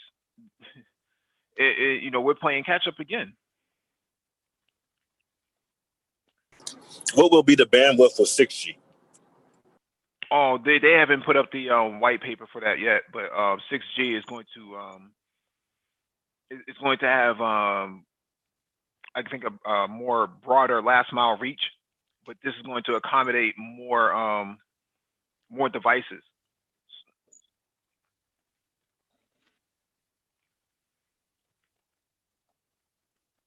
But they can push for 6G because they have an emerging economy within their country. Whereas the United States, you know, they can't even get onto 5G yet because people are protesting, like Thai City Post picture you posted, people out there protesting. Well, you're slowing down the development of technological revolution. Meanwhile, in other countries, they're like, give me all the technology you can throw at me. Yeah, but they let Jerry Jones take over a whole chunk of the city to build that stadium. Mm-hmm. It's wild, man. Priorities, man. He paid Priorities. for it.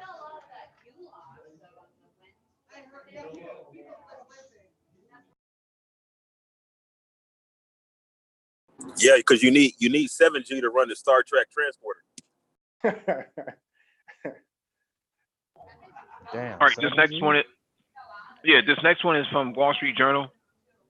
U.S. Postal Service starts testing self-driving trucks. What happened?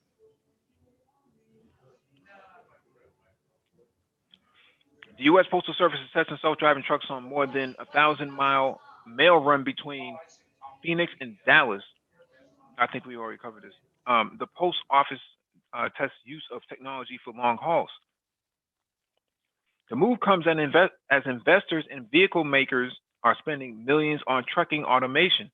The 2-week pilot starting Tuesday will use big rigs supplied by autonomous trucking firm Too Simple to haul trailers on 5 round trips between distribution centers, the company said. The roughly 22-hour trip along the 3 interstate highways is normally serviced by outside trucking companies that use 2 driver teams to comply with federal regulations limiting drivers' hours behind the wheel. This run is the sweet spot of where autonomy is valuable, said Chuck Price, Chief Product Officer at Too Simple, which has offices in the U.S. and China. The vehicle can continue operating without the hours of service restrictions of a human driver. The Postal Service, which has been losing money for several years as letter volume has declined, is trying to restrain operating costs and is seeking ways to cut fuel expenses, improving truck safety, and use its fleet more efficiently. We are conducting research and testing as part of our efforts to operate a future class of vehicles which will incorporate new technology to accommodate a diverse mail mix, enhance safety, improve service, reduce emissions, and produce operational savings, a Postal Service spokeswoman said in an email. Proponents of autonomous vehicle technology believe long-haul trucking, where operators say they have difficulty recruiting and retaining drivers, is a promising market for expanded use of the technology. Driverless vehicles have already been deployed in controlled industrial settings such as mining operations. Too Simple technology uses cameras that the company says see more than half a mile ahead to spot emergency vehicles, pedestrians, and road hazards.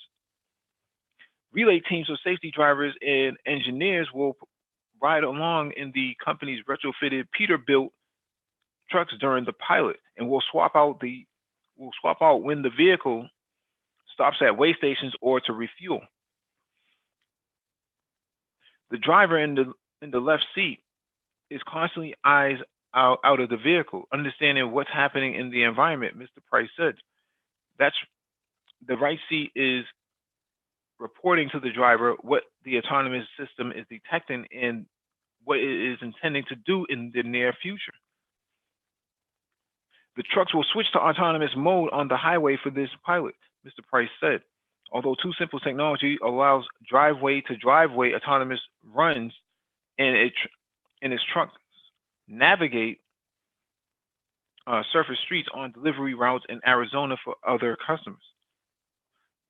Too Simple, which recently raised $95 million to expand its fleet of self-driving big rigs, is one of the several startups developing autonomous truck technology.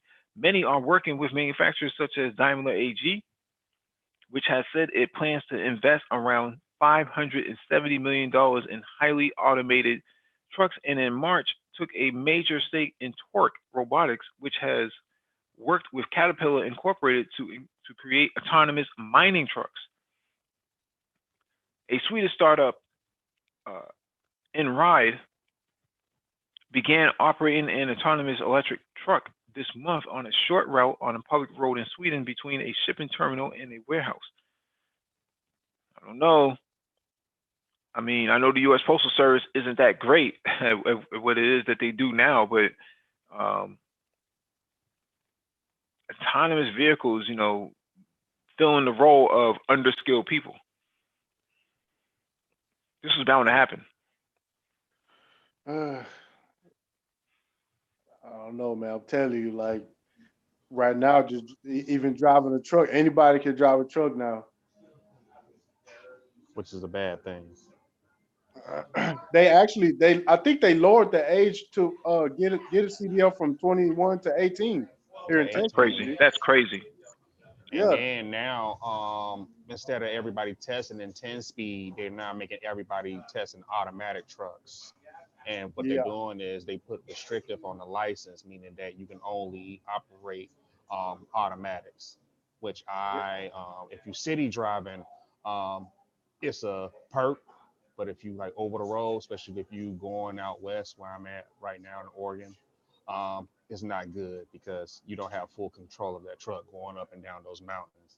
So.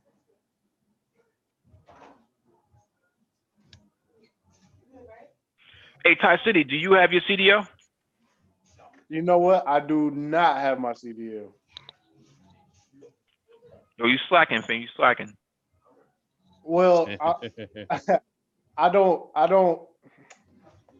I could get my CDL, but to me, I would risk getting points and stuff, and I'm not even a driver.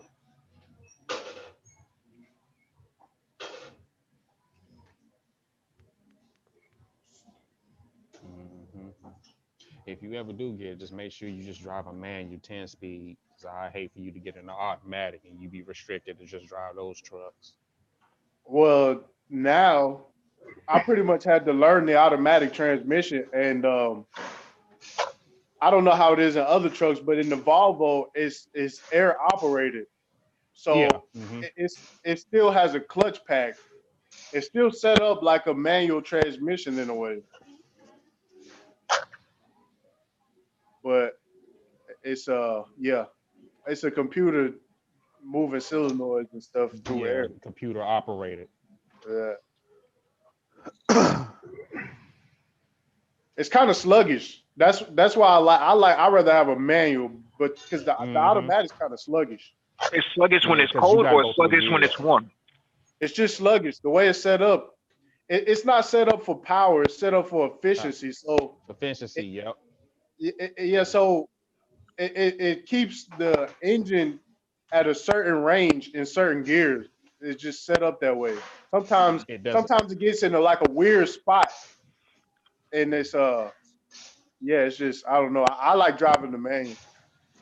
No climate power whatsoever. No climate power. It doesn't go up on the RPMs as if you was driving manual. Doesn't it have a hill button on it? It's not going to downshift as far as you want it to go to really put the power on the ground, because the fuel efficiency will drop. All right, let me get to this next article. This one is from statescoop.com. Driverless trucking approved in Louisiana. I mean, but that's a corrupt state, so yeah. All right, Louisiana will soon permit autonomous semi-trailer trucks on its public roads following a bill that Governor John Bel Edwards signed last month. It's one of the first laws in any state to regulate self-driving commercial motor vehicles, a technology that is expected to upend the U.S. trucking industry within the next decade. Under the law, autonomous trucks are permitted statewide, provided they can follow all federal and state traffic laws, have a minimum liability coverage of $2 million, and are properly registered. The same restrictions will apply to driverless trucks that are operated remotely. Okay, so how you get pulled over in a driverless truck? Like, okay, so you go to the truck and like nobody's in it. They'll Like, shoot it. They'll just shoot it. If the color of the truck is black, they'll just shoot it anyways. oh yeah, yeah. Let me finish reading this. These rules go into effect on August 1st. Though, according to industry reports, fully autonomous trucks aren't likely to be deployed for commercial use for at least 8 years. Lawmakers say the regulation was enacted early because they want to get ahead of the technology and encourage its growth in Louisiana. The House voted unanimously to pass the legislation on June 4th. Louisiana has had its sights on autonomous motor vehicle technology for years. In 2014, the state legislature requested a study on self-driving vehicles. The subsequent 2016 report from Louisiana State University provided the foundation for the Louisiana's accommodating approach towards the technology.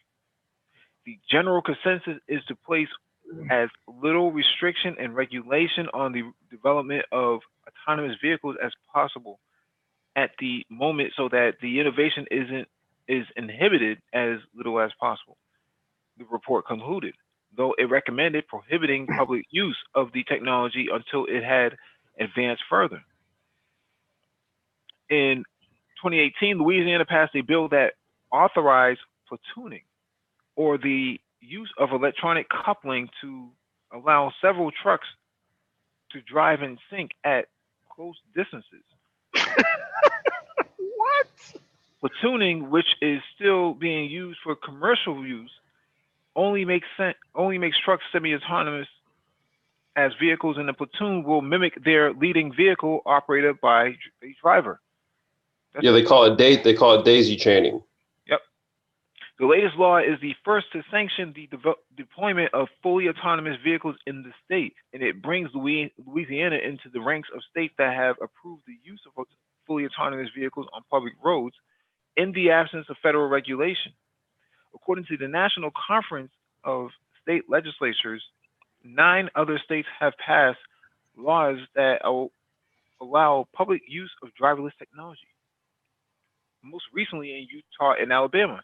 26 additional states have put forward regulation for self-driving vehicles either through legislation or by executive order. None of these laws, however, deal strictly with fully autonomous trucks, though a McKinsey report last year projected that driverless trucks, which it called disruption on wheels, will be on highways by 2027. There are 5,800 companies and nearly 90,000 employees in Louisiana's trucking industry, according to Louisiana Motor Transportation Association statistics. A rise in autonomous trucking would likely cause huge shifts across the industry, but not until the technology catches up to the regulation. 2027.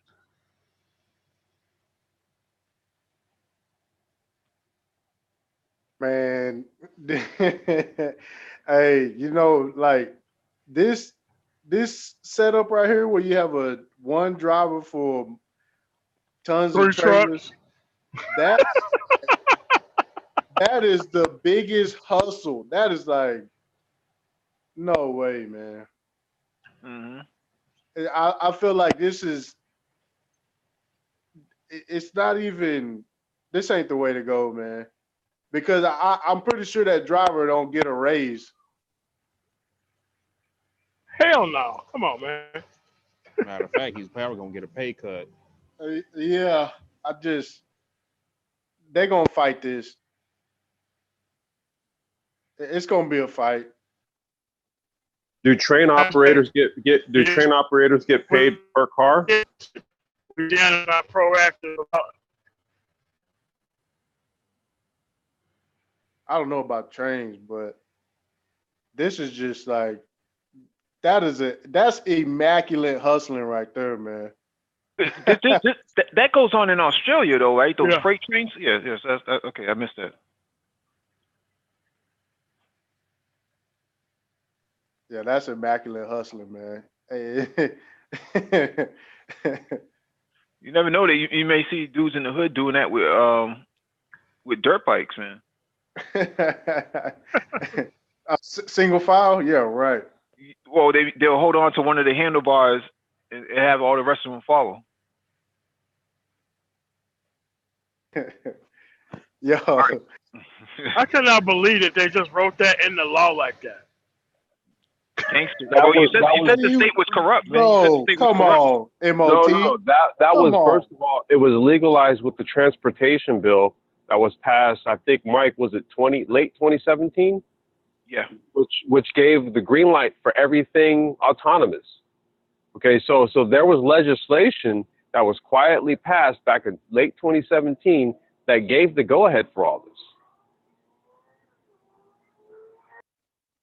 All I'm saying is, just like you, I would have never, I could never have seen the idea of DEF just being implemented within a year out of nowhere.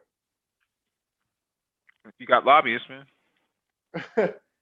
A lot of the trucking companies didn't even have in-ground tanks for DEF. Nope. All right, let me get to this next one from Economic Times. California truckers brace for new gig worker rules. What? California trucking companies that haul everything from summer strawberries to cars and Christmas toys say they are under threat from a bill that could turn so-called gig workers into employees. California state senators late on Tuesday passed AB 5, proposed legislation that would set tougher standards for determining which workers can be properly classified as independent contractors. Uh-oh. Democratic Governor Gavin Newsom has signaled support for the measure, which would take effect on January 1st. The legislation threatens to upend a swath of California businesses that rely on freelance drivers. While the spotlight has been on the ride-sharing companies Uber Technologies Incorporated and Lyft Incorporated, the trucking industry that underpins the U.S. agriculture, retail, and industrial sectors is also heavily exposed. It's going to hit all trucking firms, small and large, said Joseph Rajokovitz, director of governmental affairs for the Western States Trucking Association. Trucking companies of all stripes call on the roughly 70,000 California independent big rig owners to haul loads in the state around the country. Experts say California's mostly small 137,000 trucking firms are vulnerable to upheaval about route by AB5. Maybe they meant ABL. We have a lot of peaks and valleys. It takes all the flexibility away from us, said Bill Aboudy, whose 8-truck company serves the port of Oakland. Most drivers who ferry goods to and from massive cargo ships at the port are independent, he said. If nobody can use them, we are going to have a nightmare, said Aboudy, who employs 7 drivers and said switching to different employee model would not happen overnight. Los Angeles-based Sandra Alzate hires independent owner-operators when her customers, which include Los Angeles Unified School District have more work than her 4-truck company can handle on its own. I'm going to lose clients because I can't provide the trucks they need for their jobs, said Alze. The hell does that have Who to do with being already an independent contractor? No, Like, no, come no, on. no, no, no, no. who Look, already plan to invest $400,000 on 2 truck upgrades and cannot afford to hire additional drivers or buy additional rigs. I don't think they understand what the impact will be, Alze said on AB5 supporters. Proponents of the union supported bill say it would address employment abuses in the transportation industry, where companies like Uber, XPO Logistics Incorporated, and trucking firm Swift Transportation Holdings Incorporated have paid millions of dollars in overtime and wage claims to settle worker misclassification lawsuits. Representatives from XPO and Knight Swift did not respond to a request for comment. Oakland's Abouty said he is currently settling a misclassification lawsuit involving meal and rest breaks. So MOT, you're gonna have to register as an employee and not an independent contractor. it's called Uber Freight. Look them Yeah, up. it is. Yeah, it is. Yeah, it's like the taxi industry. Same thing they did to the taxis. Oh, you mean with the Hackney? Yeah, Well, the trucking sector is kind of it's one of those critical industries. And Andrew Yang, Yep. he was talking about how the coal miners, that industry collapsed and it caused like mass suicide and like people didn't know what to do and stuff. And he pretty much predicted the same thing for truck drivers. Yep. But I think it's going to be worse for the truck drivers because they've been fighting and fighting and fighting, and it's just been like, and it's a generational thing too. A lot of truck drivers are generational. You know what I'm saying? And it's gonna be bad, man. It's gonna be bad. It's the Uberization of trucking. Yeah. You know, when they talk about what he just read, you got to look up the impacts that Uber Freight is going to have on this state. And Uber Freight is offering some pretty dynamite freight stuff in areas, and they're paying over like $2 a mile. So, well. Yeah, but you know what? Here's what's going to happen. It's going to be just like how it was when they took on the taxi industry and all that type of stuff. You had independent dudes. Dude, my brother was one of those rare dudes who was Ubering like 4 and 5 years ago, and dude was making like 70 grand a year doing it. Okay, and then what happened? It got to a point where everybody signed up for Uber, and what did they do? They dropped the rates.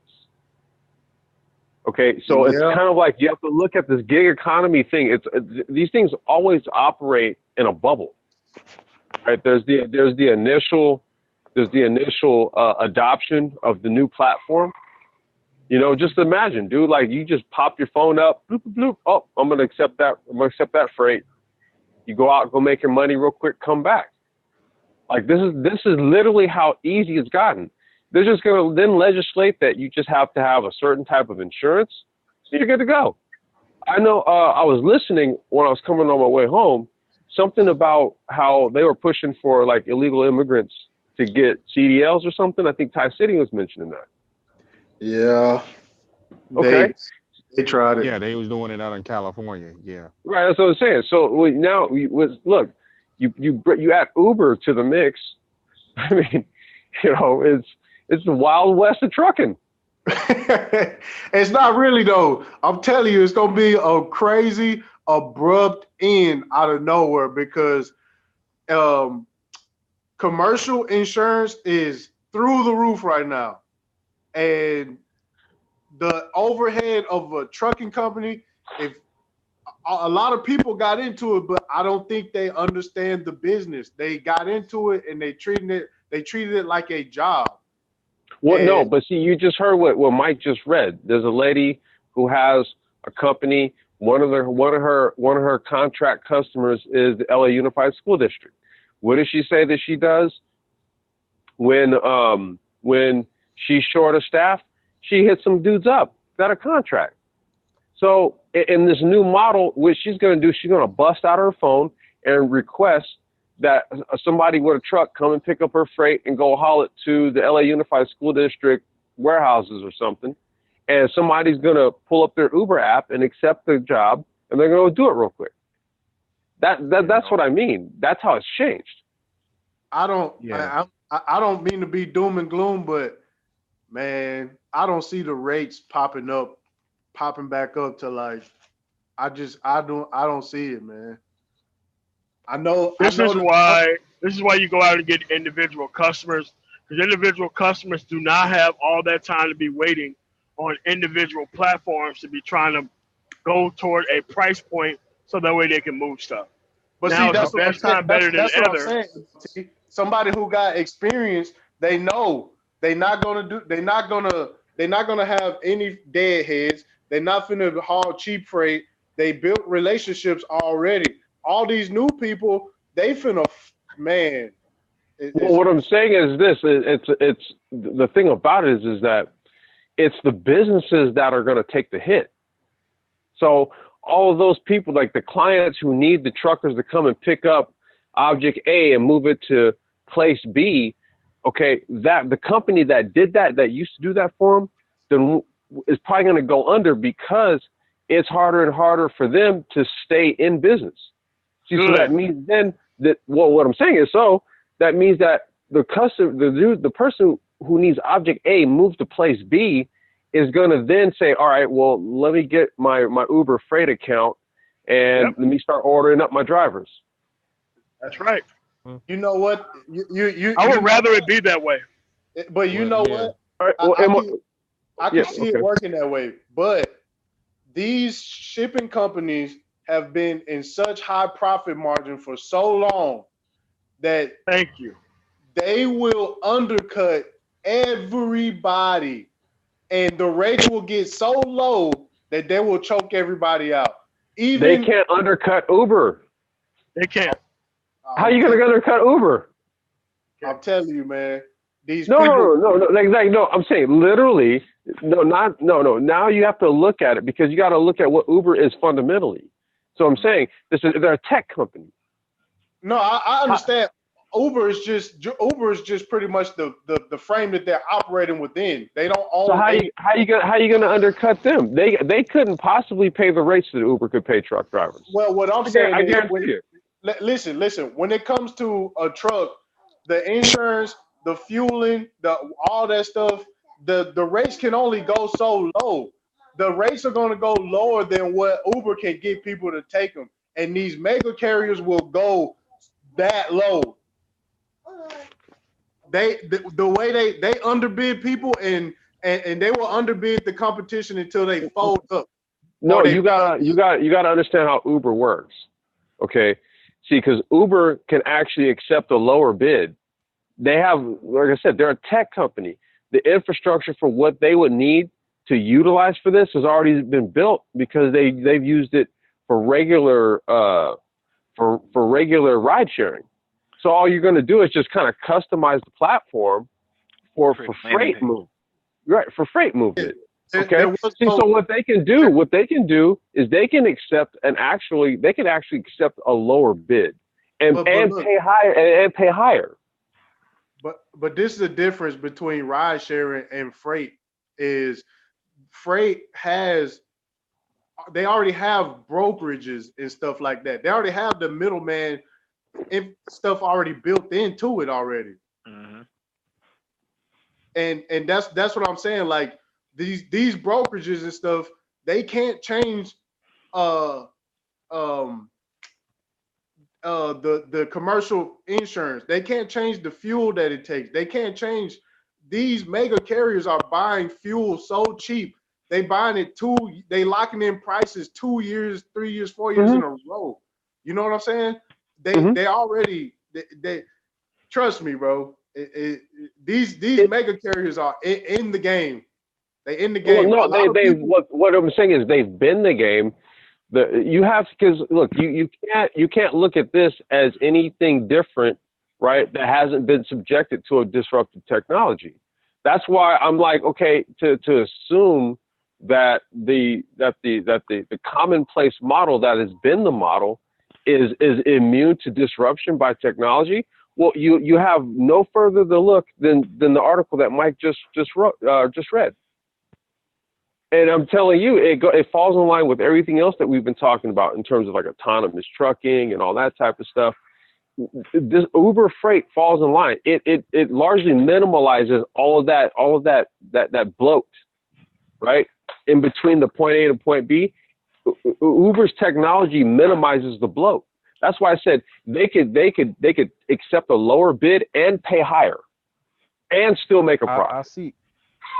I see what you're saying, Complex. It's pretty much Uber because they in the tech field, so that's more like a first-dairy income for them. As far as the trucking industry, they make their money completely off of these freights, and so as a matter of fact, if you do end up, and this is what's going on with some of these mid-sized trucking companies, it's because of the contracts, and they can't get the drivers and fill these contracts because a lot of people, if you let's say like for instance Falcon Transport, which they based out of Ohio, they just went out of business, and they were trying to undercut for like accounts for like Caterpillar and who else, John Deere, because they're a flatbed company.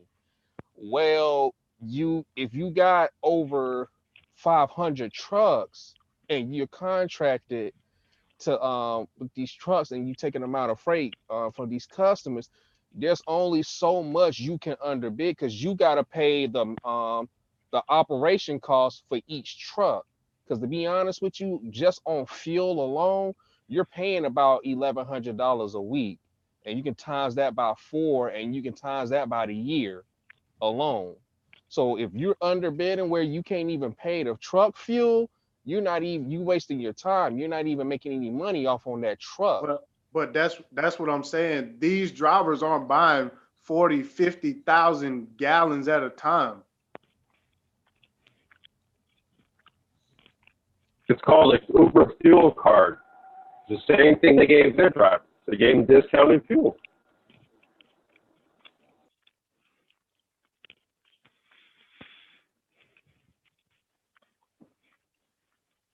It's a race to me, I feel like it's a race to autonomous. That's how I feel. Mm-hmm. No other model is gonna work. Whoever is the first one in autonomous is gonna eat half of the market, because once they take the driver out, they're not paying insurance. They got more reliability, and they're gonna win. No 401k.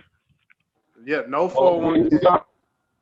Well, we know that would be the case with Uber, because they already did it.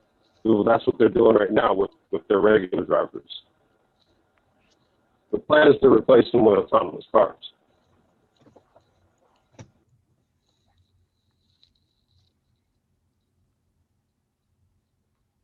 Yeah, but I don't know. They're saying by 2027, autonomous trucks will be on the road. You know. Yeah, it will be. It will be. I'm telling you, I already see the technology, and the stuff that they already putting on the new trucks could be so easily integrated into a whole new system already. Well, it's kind of upgradable, Ty, because the Volvo that you're talking about is basically a level 2 vehicle. Right. And what they're talking about for 2027 is level 4. Level 4 would be the ability to take your hands off the steering wheel and not actually interact with the vehicle. Right. Well, as long as they use autonomous trucks for them Swift drivers, please get their ass off the road. I'll be all in for that, but yeah, Swift got a bad rap, man. Yeah, man, they got the lowest CSA scores. Them and CRST. I don't know how them niggas still in business. No, maybe I might be going out on a limb here, but you know, might be an opportunity for brothers to maybe consolidate and create their own trucking firm. Yeah. You know, DOT, man, they Yeah, funny. they can be a handful. They really can. Especially it's a black owned company out there running. You gonna get yeah Get hit they with that level 2 inspection. yeah yeah. Well, I mean, no. There's a multitude of ways to skin a cat. You know, like we have to get out of that sort of mindset. You know, that there's going to be somebody who's ultimately going to pose. You know, look, the fact of the matter is that if you do something to that scale, expect competition. Expect other companies. I know what you're saying, but I know for a fact that big companies pay into different DOT departments just so they don't get fucked with. Look, it's a part of the game you play. Like we talk about it all. Well, look, No, we talk I know. about Trust it me, I know. all the time. We say, look, if we're gonna go do something in Africa, we ain't doing it unless we're going there with a briefcase with 6 figures in it. Okay, it ain't no different than if we're gonna play ball here. I'm just saying we just stop being I scared to get play what you're ball. saying. Yeah, I get what you're saying. Yeah, I feel you. Yeah. But just the understanding is what I'm saying. Just have that understanding going in. Oh no! Like I said, we tell everybody, look, trust and believe. We go to Africa, we go in there with a briefcase. if you're gonna do anything anywhere, Yeah. let's be very real about it. A lot of people like to talk pragmatism, but do they fucking practice it? No. Okay, so I'm just saying, man. It's like, yeah, if some palms got to get greased, if you got to go buy a politician or two, what the fuck you got to do? Cost of doing business. Yeah. Facts. Fact. Yeah, fact. Well, hell of a, So what about my bad. Go ahead, ahead, Farrell. No, I was saying a lot of time that's what a lot of these mega carriers are doing anyway. A lot of them do got the DOT in their back pocket, especially any company, any. I'm sorry, brother. Go ahead. Especially depending on where the headquarters, the state that the terminal that they in. You know, they're usually friends with city and state officials. So you are right about that. Yeah, they get tickets sold out all the time. They get tickets. Yeah. If you work for Medicare, you don't have to worry about tickets. I'm just saying. Like this is how the game goes. Nah, yeah. Hey, it is what it is, man. I totally agree.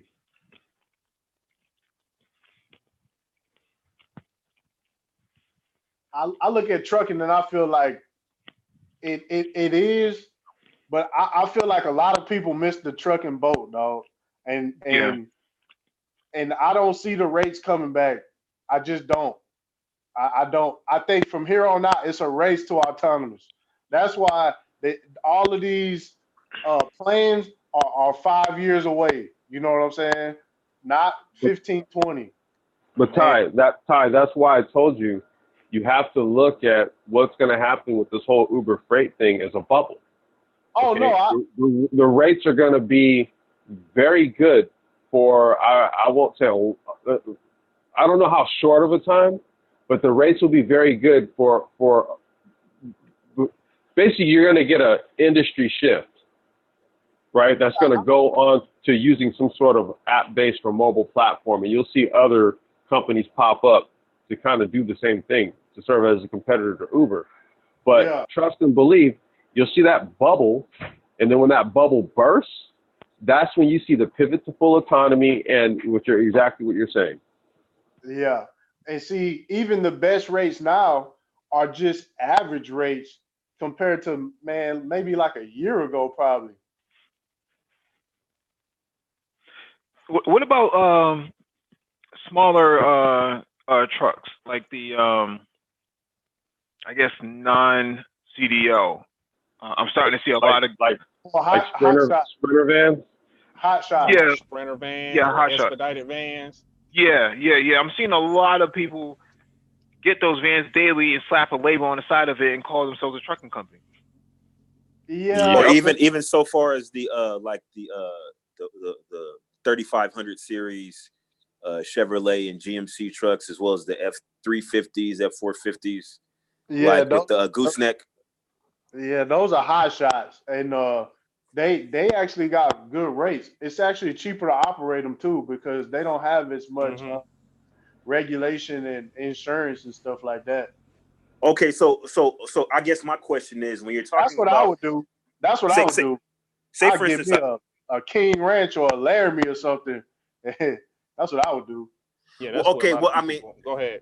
so well, say for instance, a hot shot. Well, I mean, if I were to do it, I would probably get a chassis cab, with a gooseneck, because those are significantly cheaper than getting a fully outfitted, quad cab or whatever. But anyways, I would say, like at what point, because obviously there's going to be a difference in towing capacity versus like a hot shot versus a semi truck, and there may be certain applications where you can't use a quote unquote hot shot. I guess at what point would you say that it's not economically feasible to hot shot versus, let's say, a big rig? Well, the new Ford Power Strokes, they putting down like 1,000 foot-pounds of torque Yeah, off the flow. off the flow. Real thugs get down. Okay, but Oh. but say for instance, a Power Stroke, you're not going to run it for 1,000,000 miles, are you? Like you can with You is. Yeah, Oh, you can? These new Okay. diesels is awesome.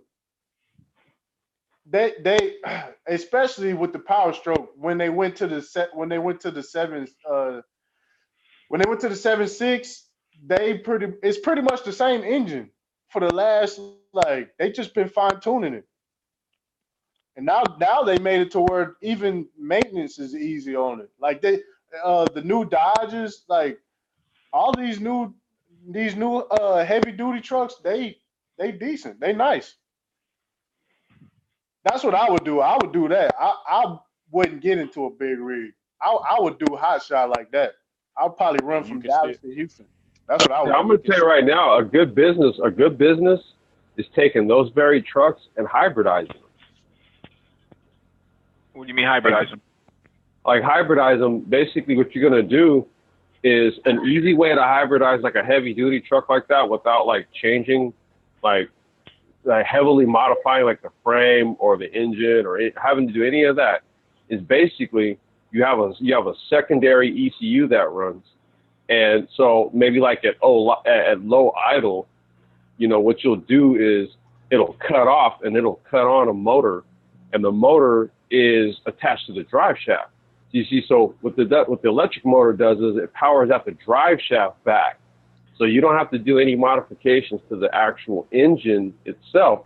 Really what you just do is you're going to have like an ECU that's going to override like the ignition and certain other things, so that like at a certain idle, the motor cuts off and then you have like this electric power. So let's just say you're kind of like roaming around like in a downtown area and you're hauling some shit to a construction site, right? So you could do the majority of that part of the transport like with the electric motor, right? And then at higher speeds, at certain RPM clips, basically it's going to trigger the gas engine to run.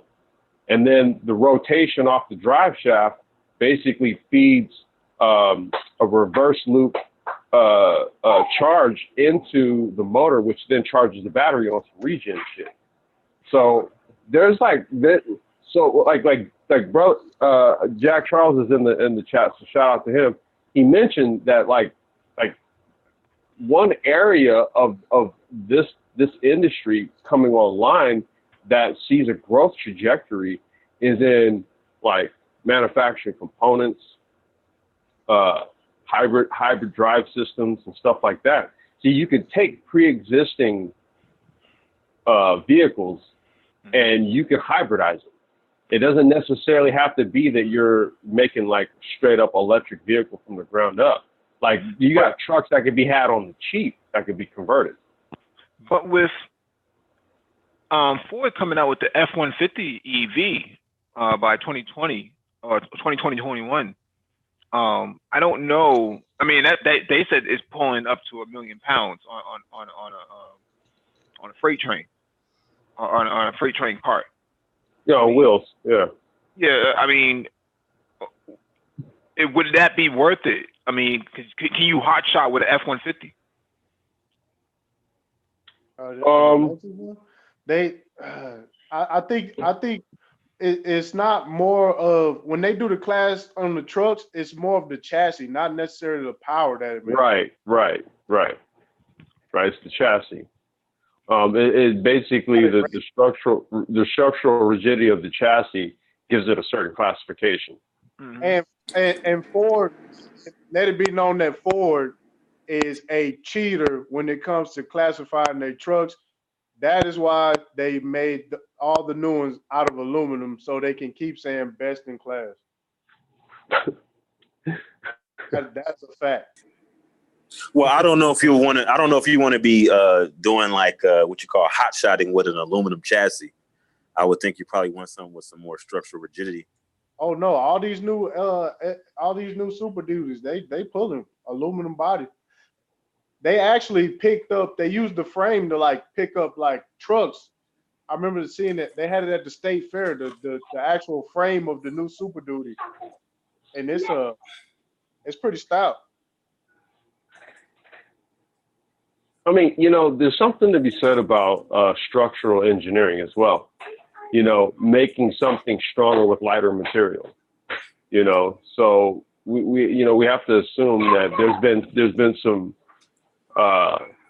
structural engineering improvements which enable them to be able to use like lighter materials. Yeah. That's kind of how I approach like any, looking at any sort of improvements in vehicle design and stuff. It's like, okay, you use this material. Why?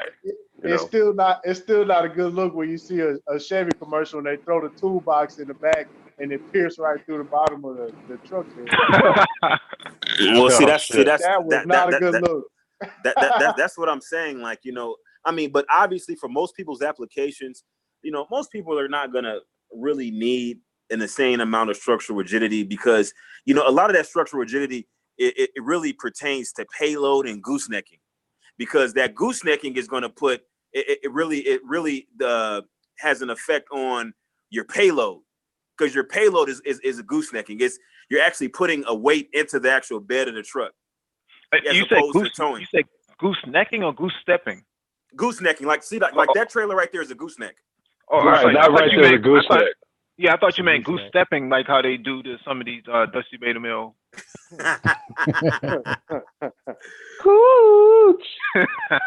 See, when people get into the dually business, a lot of people do go for the Ram truck, as you see right there.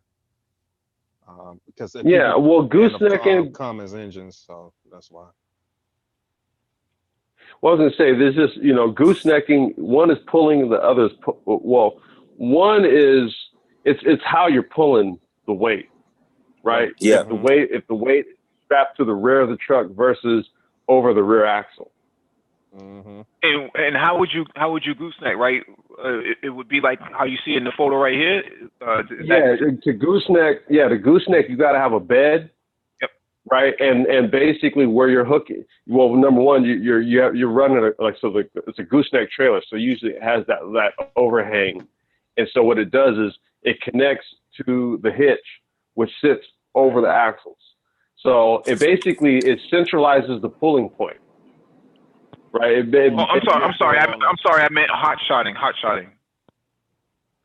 Yeah, but the goosenecking is the way, because you can hot shot without a gooseneck. Okay.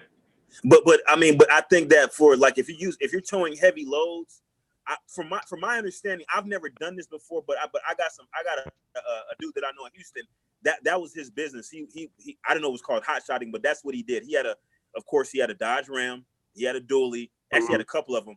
And he bought like the most expensive, like he'll get like the latest one that come out, because that was his business. And he said that he used that particular, I forgot, he called it something else. It wasn't called gooseneck. I don't know if it was called fifth wheel, whatever he called it. It was called something else. Fifth but wheel. It's called fifth fifth wheel. wheel. Okay, Fifth fifth wheel. wheeling. That's Fifth what he wheel. called it. And so he said that because of that, it's a lot easier to control that the weight of the Yeah, vehicle like that. Mm-hmm. It is. it's more leveled out. Yeah, So more that's leveled the out reason because I why he used to does the do it. fifth wheel thingy. Yeah. So yeah. Mm-hmm. And you'll usually see those as well for car hauling. They'll use the gooseneck. Yep. The fifth They wheel. use a gooseneck. Yeah, it's all in how the weight's being pulled.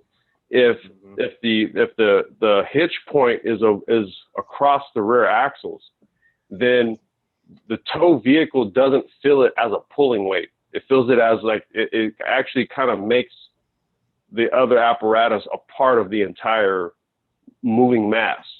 Whereas if you hitch it to the back of the bumper, right? Like, so basically the weight is behind the vehicle. So the vehicle feels it a lot more. It feels the stresses a whole lot more versus a gooseneck.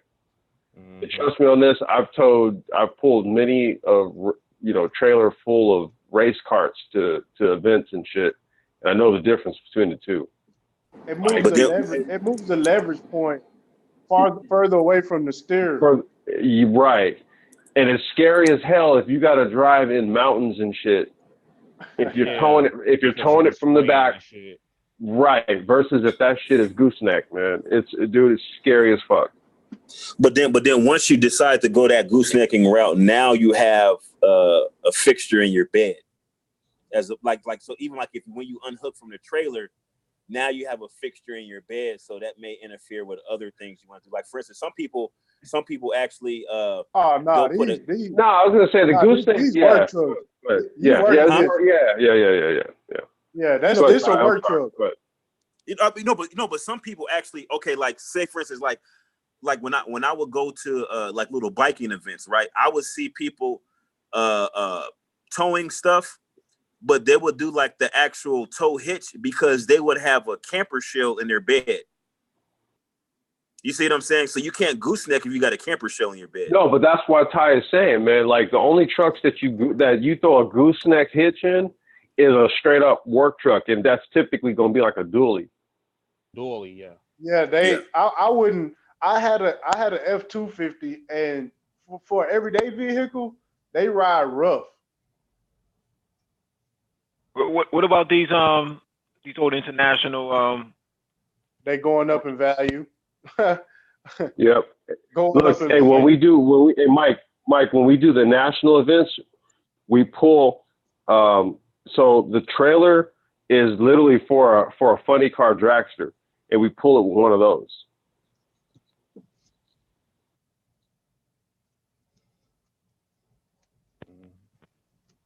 That's another company that needs to go out of business. International ain't shit. Explain why. Explain why. Explain why. Especially in the truck. Well, for one, when they came out with that Max Force engine, and Ty City already know what I'm talking about. That bullshit. Them shits was coming out of the factory with check engine lights and shit. And they Yeah. also had problems regen. So that's why you have now, if you get a international Pro Star that has a Max Force engine, and this is like if it's like a 2017, 2016, they selling them bitches like for 20 bands Yeah, you at know the dealership, 20 grand. the 6 liter Power Stroke was actually made by International.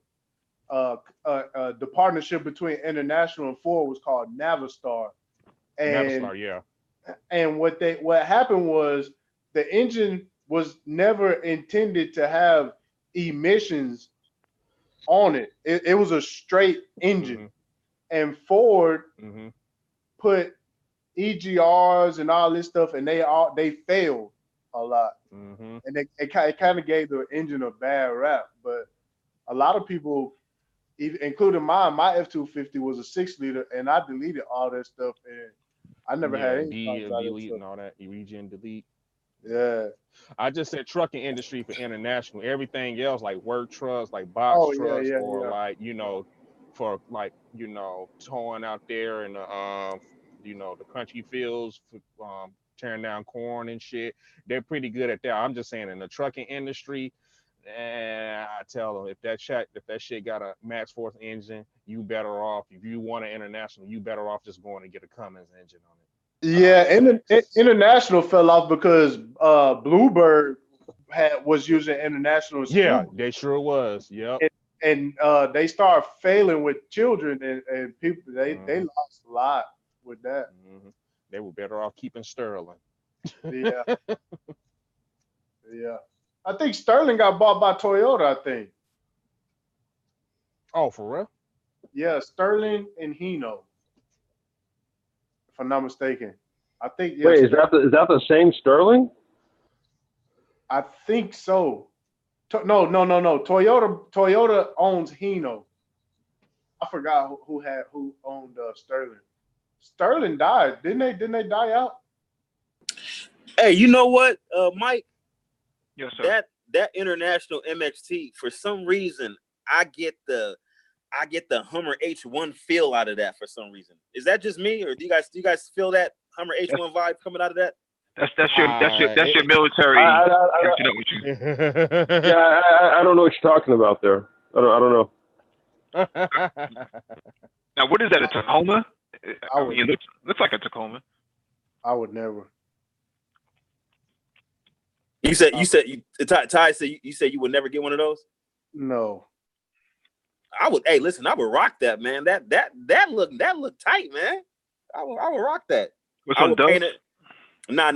I would leave it just like that. I'll probably paint it like maybe either like an olive color or like a high sand, or maybe but it wouldn't be matte. It would be like a pearlescent sand. Like I'm on some other stuff. Pearlescent sand, like a pearlescent olive drab.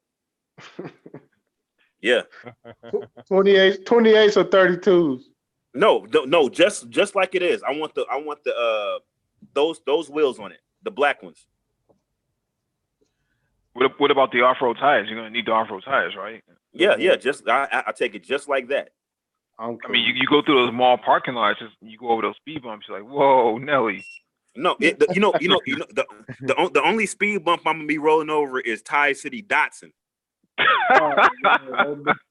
Hey, you know what? That motor overheat before you ever get to the dash.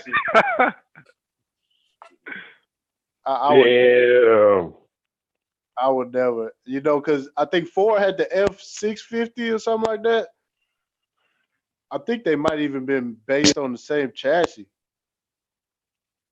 Okay, so the issue is the actual engine. So does that MXT, does it come with the can you get an available Cummins engine on it? Man, you know what? The way the way Ford had it, Ford had like 3 different engines you can get in it. And I think the rarest and the most valuable one is it's a Cummins with the Allison transmission behind it. Mm-hmm. That's the combination that you get. But I mean, damn, man, they going up in value. I would have never thought. Man, I would have sat in the back of a dealership forever. Listen, man, I'll trade my 4Runner in for that one of those bad boys right now. You traded in for that international. I don't know where I'm gonna park it. Though, because Seattle trying to find a parking spot is a mother out here, man. But yeah, I'll take that thing, man. No, you just Uber your way around when you can't take it with you. I'm cool on this thing, man. I would never. But Ty, you be hating, man. So you know what it is though. See, Ty don't like it because it's too American. That ain't it, man. It's too American. Yeah, it is. You know what? It's too American for you. This truck looked like it was. It's like that. It's like that little cartoon Cars, where the cars look like certain things. It just looked like it's supposed to be something. It's like it's representing a whole nother truck. I don't know. I not me. It looked like it's an animate object. Yeah. Would you put airbags on it, Ty City? Nah, I would put gasoline on it. Yeah, I hate it, man. Oh, no, man, but you know what though? You might airbags might not be that bad of an idea, because like if you want to park in a parking structure, it might be too high. Right. So if you could drop down the right height to park it somewhere like in a parking structure, that may be a application for the airbag. Well, usually in a parking structure, if you're over 5,000 pounds, you're not getting in. Listen, like see, the problem with you, Mike, is like you pay attention to rules and regulations and like that. Listen, I drive in HOV lanes by myself, and listen, I'm parking where I want to park. I'm double parking. I'm doing all that. Man, look how retarded that thing look, man. No way. The bed and the cab is just not even in proportion with each other. What's your perspective on a nice pickup, dually or not? What's your perspective? On a nice pickup? F-250, Super Duty, F-350, F-450. You know what? I like those new the new Laramies, the heavy duty Laramies. Okay. Those are nice, man. Laramie is Ram, right? Yeah, that's Ram, right? The Longhorn edition. That's what I would have. No, that's Ford. The Laramie. No. Oh, Laramie. Oh, okay. Oh. No, it's Dodge. No, it's a Dodge. It's a Dodge. Oh, okay, the Dodge. The Lariat. You talking about the Lariat? The Lariat. My bad. I thought you said the Laramie. Okay, my bad. Yeah, too many L's being passed around, man. Cats be taking L's around here like Ty City. Okay, so what you think about the Denali? No. No? Nah. Hey, listen, I saw one yesterday, a brand new one. You know, actually they changed it, so now the Denali badge is not on the side of the truck; it's only on the back now. Or maybe he had a badge delete. I don't know, but when the one that I saw now, the Denali was on, because I was looking, I was like, man, that looked like a Denali, but then I couldn't see the badge on the side of it. I'm like, well, maybe it's some type of, I don't know, some type of mid-level trim. But I looked on the back on the tailgate; it said Denali on the tailgate. Yep. And so I'm like, maybe that's how they're doing it now. But I mean, it looked. You know, I'm not really into trucks like that, but it looked good. It looked good. Yo, when Chevy put the tail lights that go all the way from the roof all the way down to the bumper, nah, fam, that ain't it. Let's kind of transition into SUVs real quick. So let me share my screen. What you guys take on the Isuzu V-Cross? Yay or nay? Yes. They going up in value. If you don't got one, you better get one in the next 2 years. Actually, they've been going up in value for the past couple of years already. That is an awesome investment. Yeah. I definitely would get one of those. Now, would you, if the engine fails, can you put an LS1 swap in it? I mean, you could. You could pretty much LS swap anything because that engine is so compact for a V8 application. But I mean, I don't know if that would necessarily be something that you necessarily want to do. Like I would probably just try to get another 4-cylinder in there. That's personally how I would get it. I would get it black on black, just like that. It kind of hide the ugliness. Now, what was that? Was it Suzuki? Was it Suzuki that made that SUV that looked like a Land Rover Defender? Who made that SUV that looked like a Defender? It depends, because I think the older Land Cruiser looked like that too. No, I'm talking about the. I think the Suzuki made a truck, a SUV that looked just like the Defender. I want to say it was Suzuki. I'm gonna have to look it up. You're talking about the Suzuki Sidekick and Swift.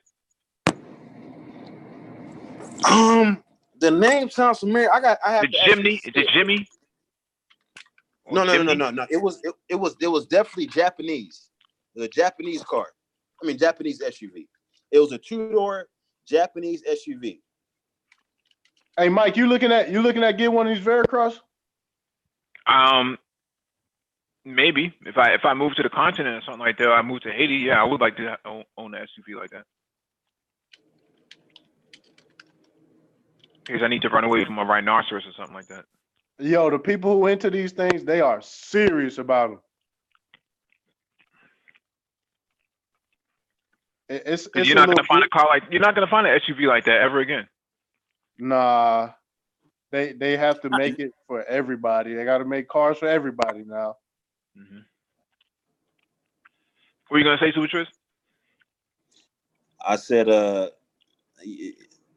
I'm pretty sure if I look hard enough, I could find a used one up here. Because this is the area where you find stuff like that.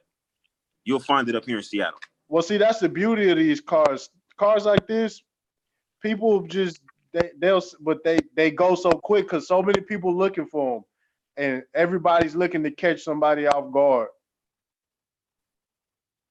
It'll be for sale for like 2 days. It'll be gone. Mm-hmm. What's the Yeah, closest well, thing we're that they looking have like to a two-door SUV like this? FJ Cruiser. Oh, that's too expensive. That's like 40 grand. Are they? Yeah, they're going up in price. No, you can get it. You can get an FJ Cruiser, high mileage, like maybe like maybe a buck 50, buck 60 for like 27. Really? They never broke into 20 under 20? I haven't even been paying attention. I love that blue. They got a blue and a brown that I like. You were right, Mike. It's called the Suzuki Jimny.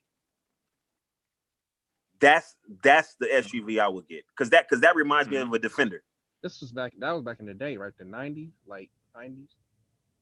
Jimny, they come out with one every year. The most recent one still looks like a Rover. Yeah, but you can't get it in the United States. That's the only problem.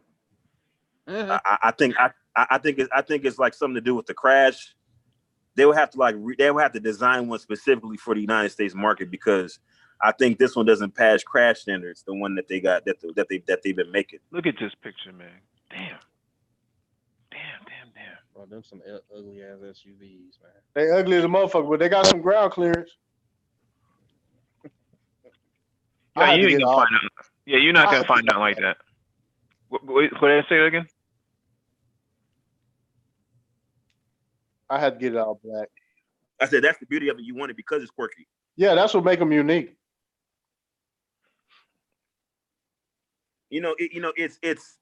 It's quirky, but it's not quite Pontiac Aztek. It's not quite there yet, so we good. It does have extensive body cladding, but at least the body cladding is actually functional because when you're going off road and stuff like that, it's going to save your paint a little bit. Well, I mean, when you look at it, it looked like it'll work for what it was built for. You know what I'm saying? So the ground clearance, the panels, the plastic panels and stuff like that, you look at it, you be like, it's ugly, but it's gonna work. It's like a hammer. You know what I'm saying? Like I'm gonna hit something with it. You know how you look at this vehicle? You look at this vehicle like this was never supposed to come to the United States. Like this is something that overseas, you'll see it. You'll probably see it somewhere in Africa. You'll see it in somewhere in Saudi Arabia or something like that. But this vehicle is like, man, this was never supposed to come to the United States.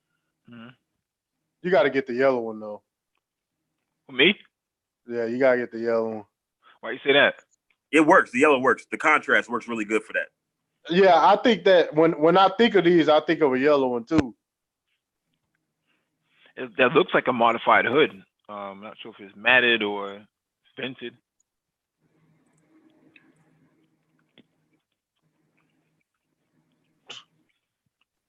But yeah, I like the V-Cross and the Let me get Paul Bryan up on here before we close out. What's the Pathfinder from Tango and Cash? The movie. You said Nissan Pathfinder? Yeah. You talking about the square body? Yeah. Well, let me share my screen real quick so you guys have a better perspective of what I'm looking at. Hey, Mike, are you by any chance talking about the two-door Nissan Pathfinder that came out in the late 80s, early 90s? Because yeah, they only made it for that generation. Yeah, that bad boy had New York City on lockdown. That was the hottest SUV. I mean, everybody had one. You couldn't drive more than 5 feet without seeing that Nissan Pathfinder. It originally only came in two doors, but it was still the hottest thing out. dudes had kits on it. They had wheels on it. They had light packages on it. They had push bars, systems, rear lights, front lights, um, roof rack mounted safari lights, blacked out tints, everything. But that original two-door Nissan Pathfinder from the late 80s, early 90s, that was it. That was absolutely the one. This is supposed to be it right here. This is supposed to be it right here. Well, see, they had a lot of imitators because not everybody can get their hands on a Pathfinder. So what they were doing was they were getting that Nissan truck and putting what's a camper shell on it. Oh. And false flagging. It was a lot of that. Matter of fact, the dude that was across the street from me, he was false flagging with a camper shell. That was a good. Maybe out there in Seattle, but in New York City, everybody kept it real. No, this was in California. They was false flagging. Well, yeah, of course. That's Cali. What do you expect? What about the two-door Jeep Grand Cherokee? I would never. Hey, they have a cult following. They have a cult following still. Man, say Thai City SRT. And what was it? Was it the Jeep Comanche, the pickup version? Mm-hmm. Was that the Comanche? Okay, yeah. See, this vehicle right here, this vehicle only appeals to you if you are 40 and over, because you were all legal driving age when this thing was on the road. So there's a certain fondness for it, like that two-door Nissan Pathfinder, like that S10 Chevy Blazer when it was a two-door, the Ford Bronco that OJ made famous, that the K5 Blazer that I used to see DMC ride around in from Run DMC back in the 80s. Certain vehicles, you're really kind of showing your age. So vehicles like this, I love them. So, hey, Paul, would you drive a MPV van back in the day? Me personally, but I have to admit, when they came out in the early 90s, they were hot. All right. No, I know that era very well. The old heads. The old heads. 21. What are you talking about? The what? You're like 21. What are you talking about? Well, the old heads always bring up about like on the old forums and stuff. They still like some old Maxim PV stuff. So I have been to 10 Southwest, and then I went to Soy 5, back to 10 Southwest, back to Soy 5, and now I'm back. Okay. That's me patient. I'm gonna address the 12 Southwest call. All right, I think it's time for us to actually take off and get up out of here, man, because we kind of addressed the topic.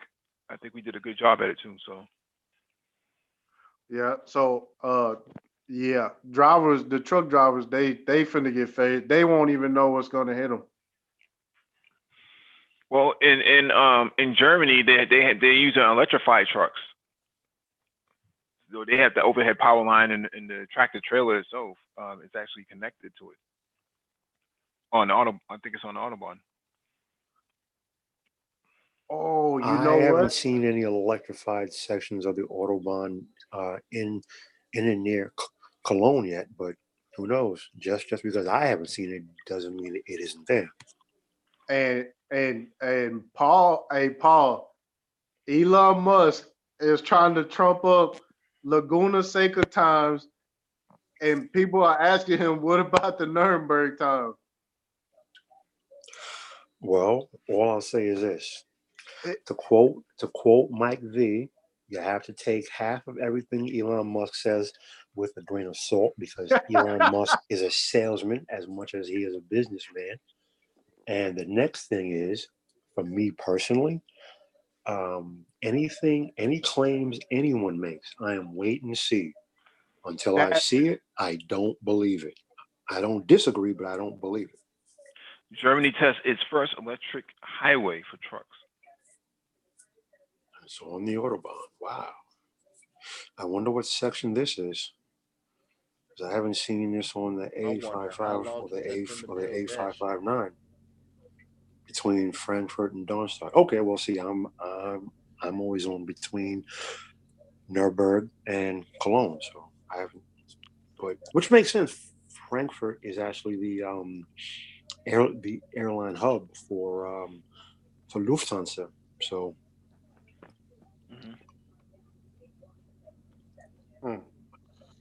Yeah. it's the future. So every time Thai City says, "I'm not feeling it. I'm not feeling these electric vehicles," well, hey, brother, whether you feel it or not, it is the future. Nah, I know. I'm Tech is trying here. to. I'm trying to get in the groove and see where I can fit in. That's what I'm doing right now. I don't know, man.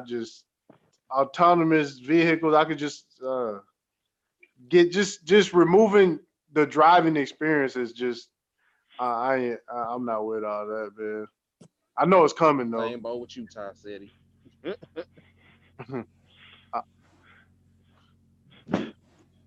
Hey, Mike, was MOT on earlier, and did he give his Yeah. thoughts on how all this will affect the trucking business, since that is his business? Yeah, we have a pretty good discussion if you go back through the hangout. It's I a very will. good I will. discussion. Then. Okay. Yeah, very good discussion. I learned a couple things myself. So All right, great. we talked about hot shotting. So Okay, I'm going to assume that doesn't refer to illicit drugs. So what is hot shot? Because that's the only hot shotting I know. yeah, I don't think it has anything to do with Tom Cruise either. But Wow. It's non-CDL towing, non-CDL class towing. That's Isn't that that's against like the an law? emerging. It's an emerging thing. Isn't that against the law? No, No, really? Wow. Okay. no. You see that a lot. Guys go out get those Power Stroke V8s. And they have enough pulling power. They can pull up to 40,000 pounds. So. Oh wow. Yeah, but you have to get some type of Department of Transportation type certification, don't you? Because I see the stickers on the side of those trucks. Oh, that's a DOT stickers. It's pretty much everybody got to get them.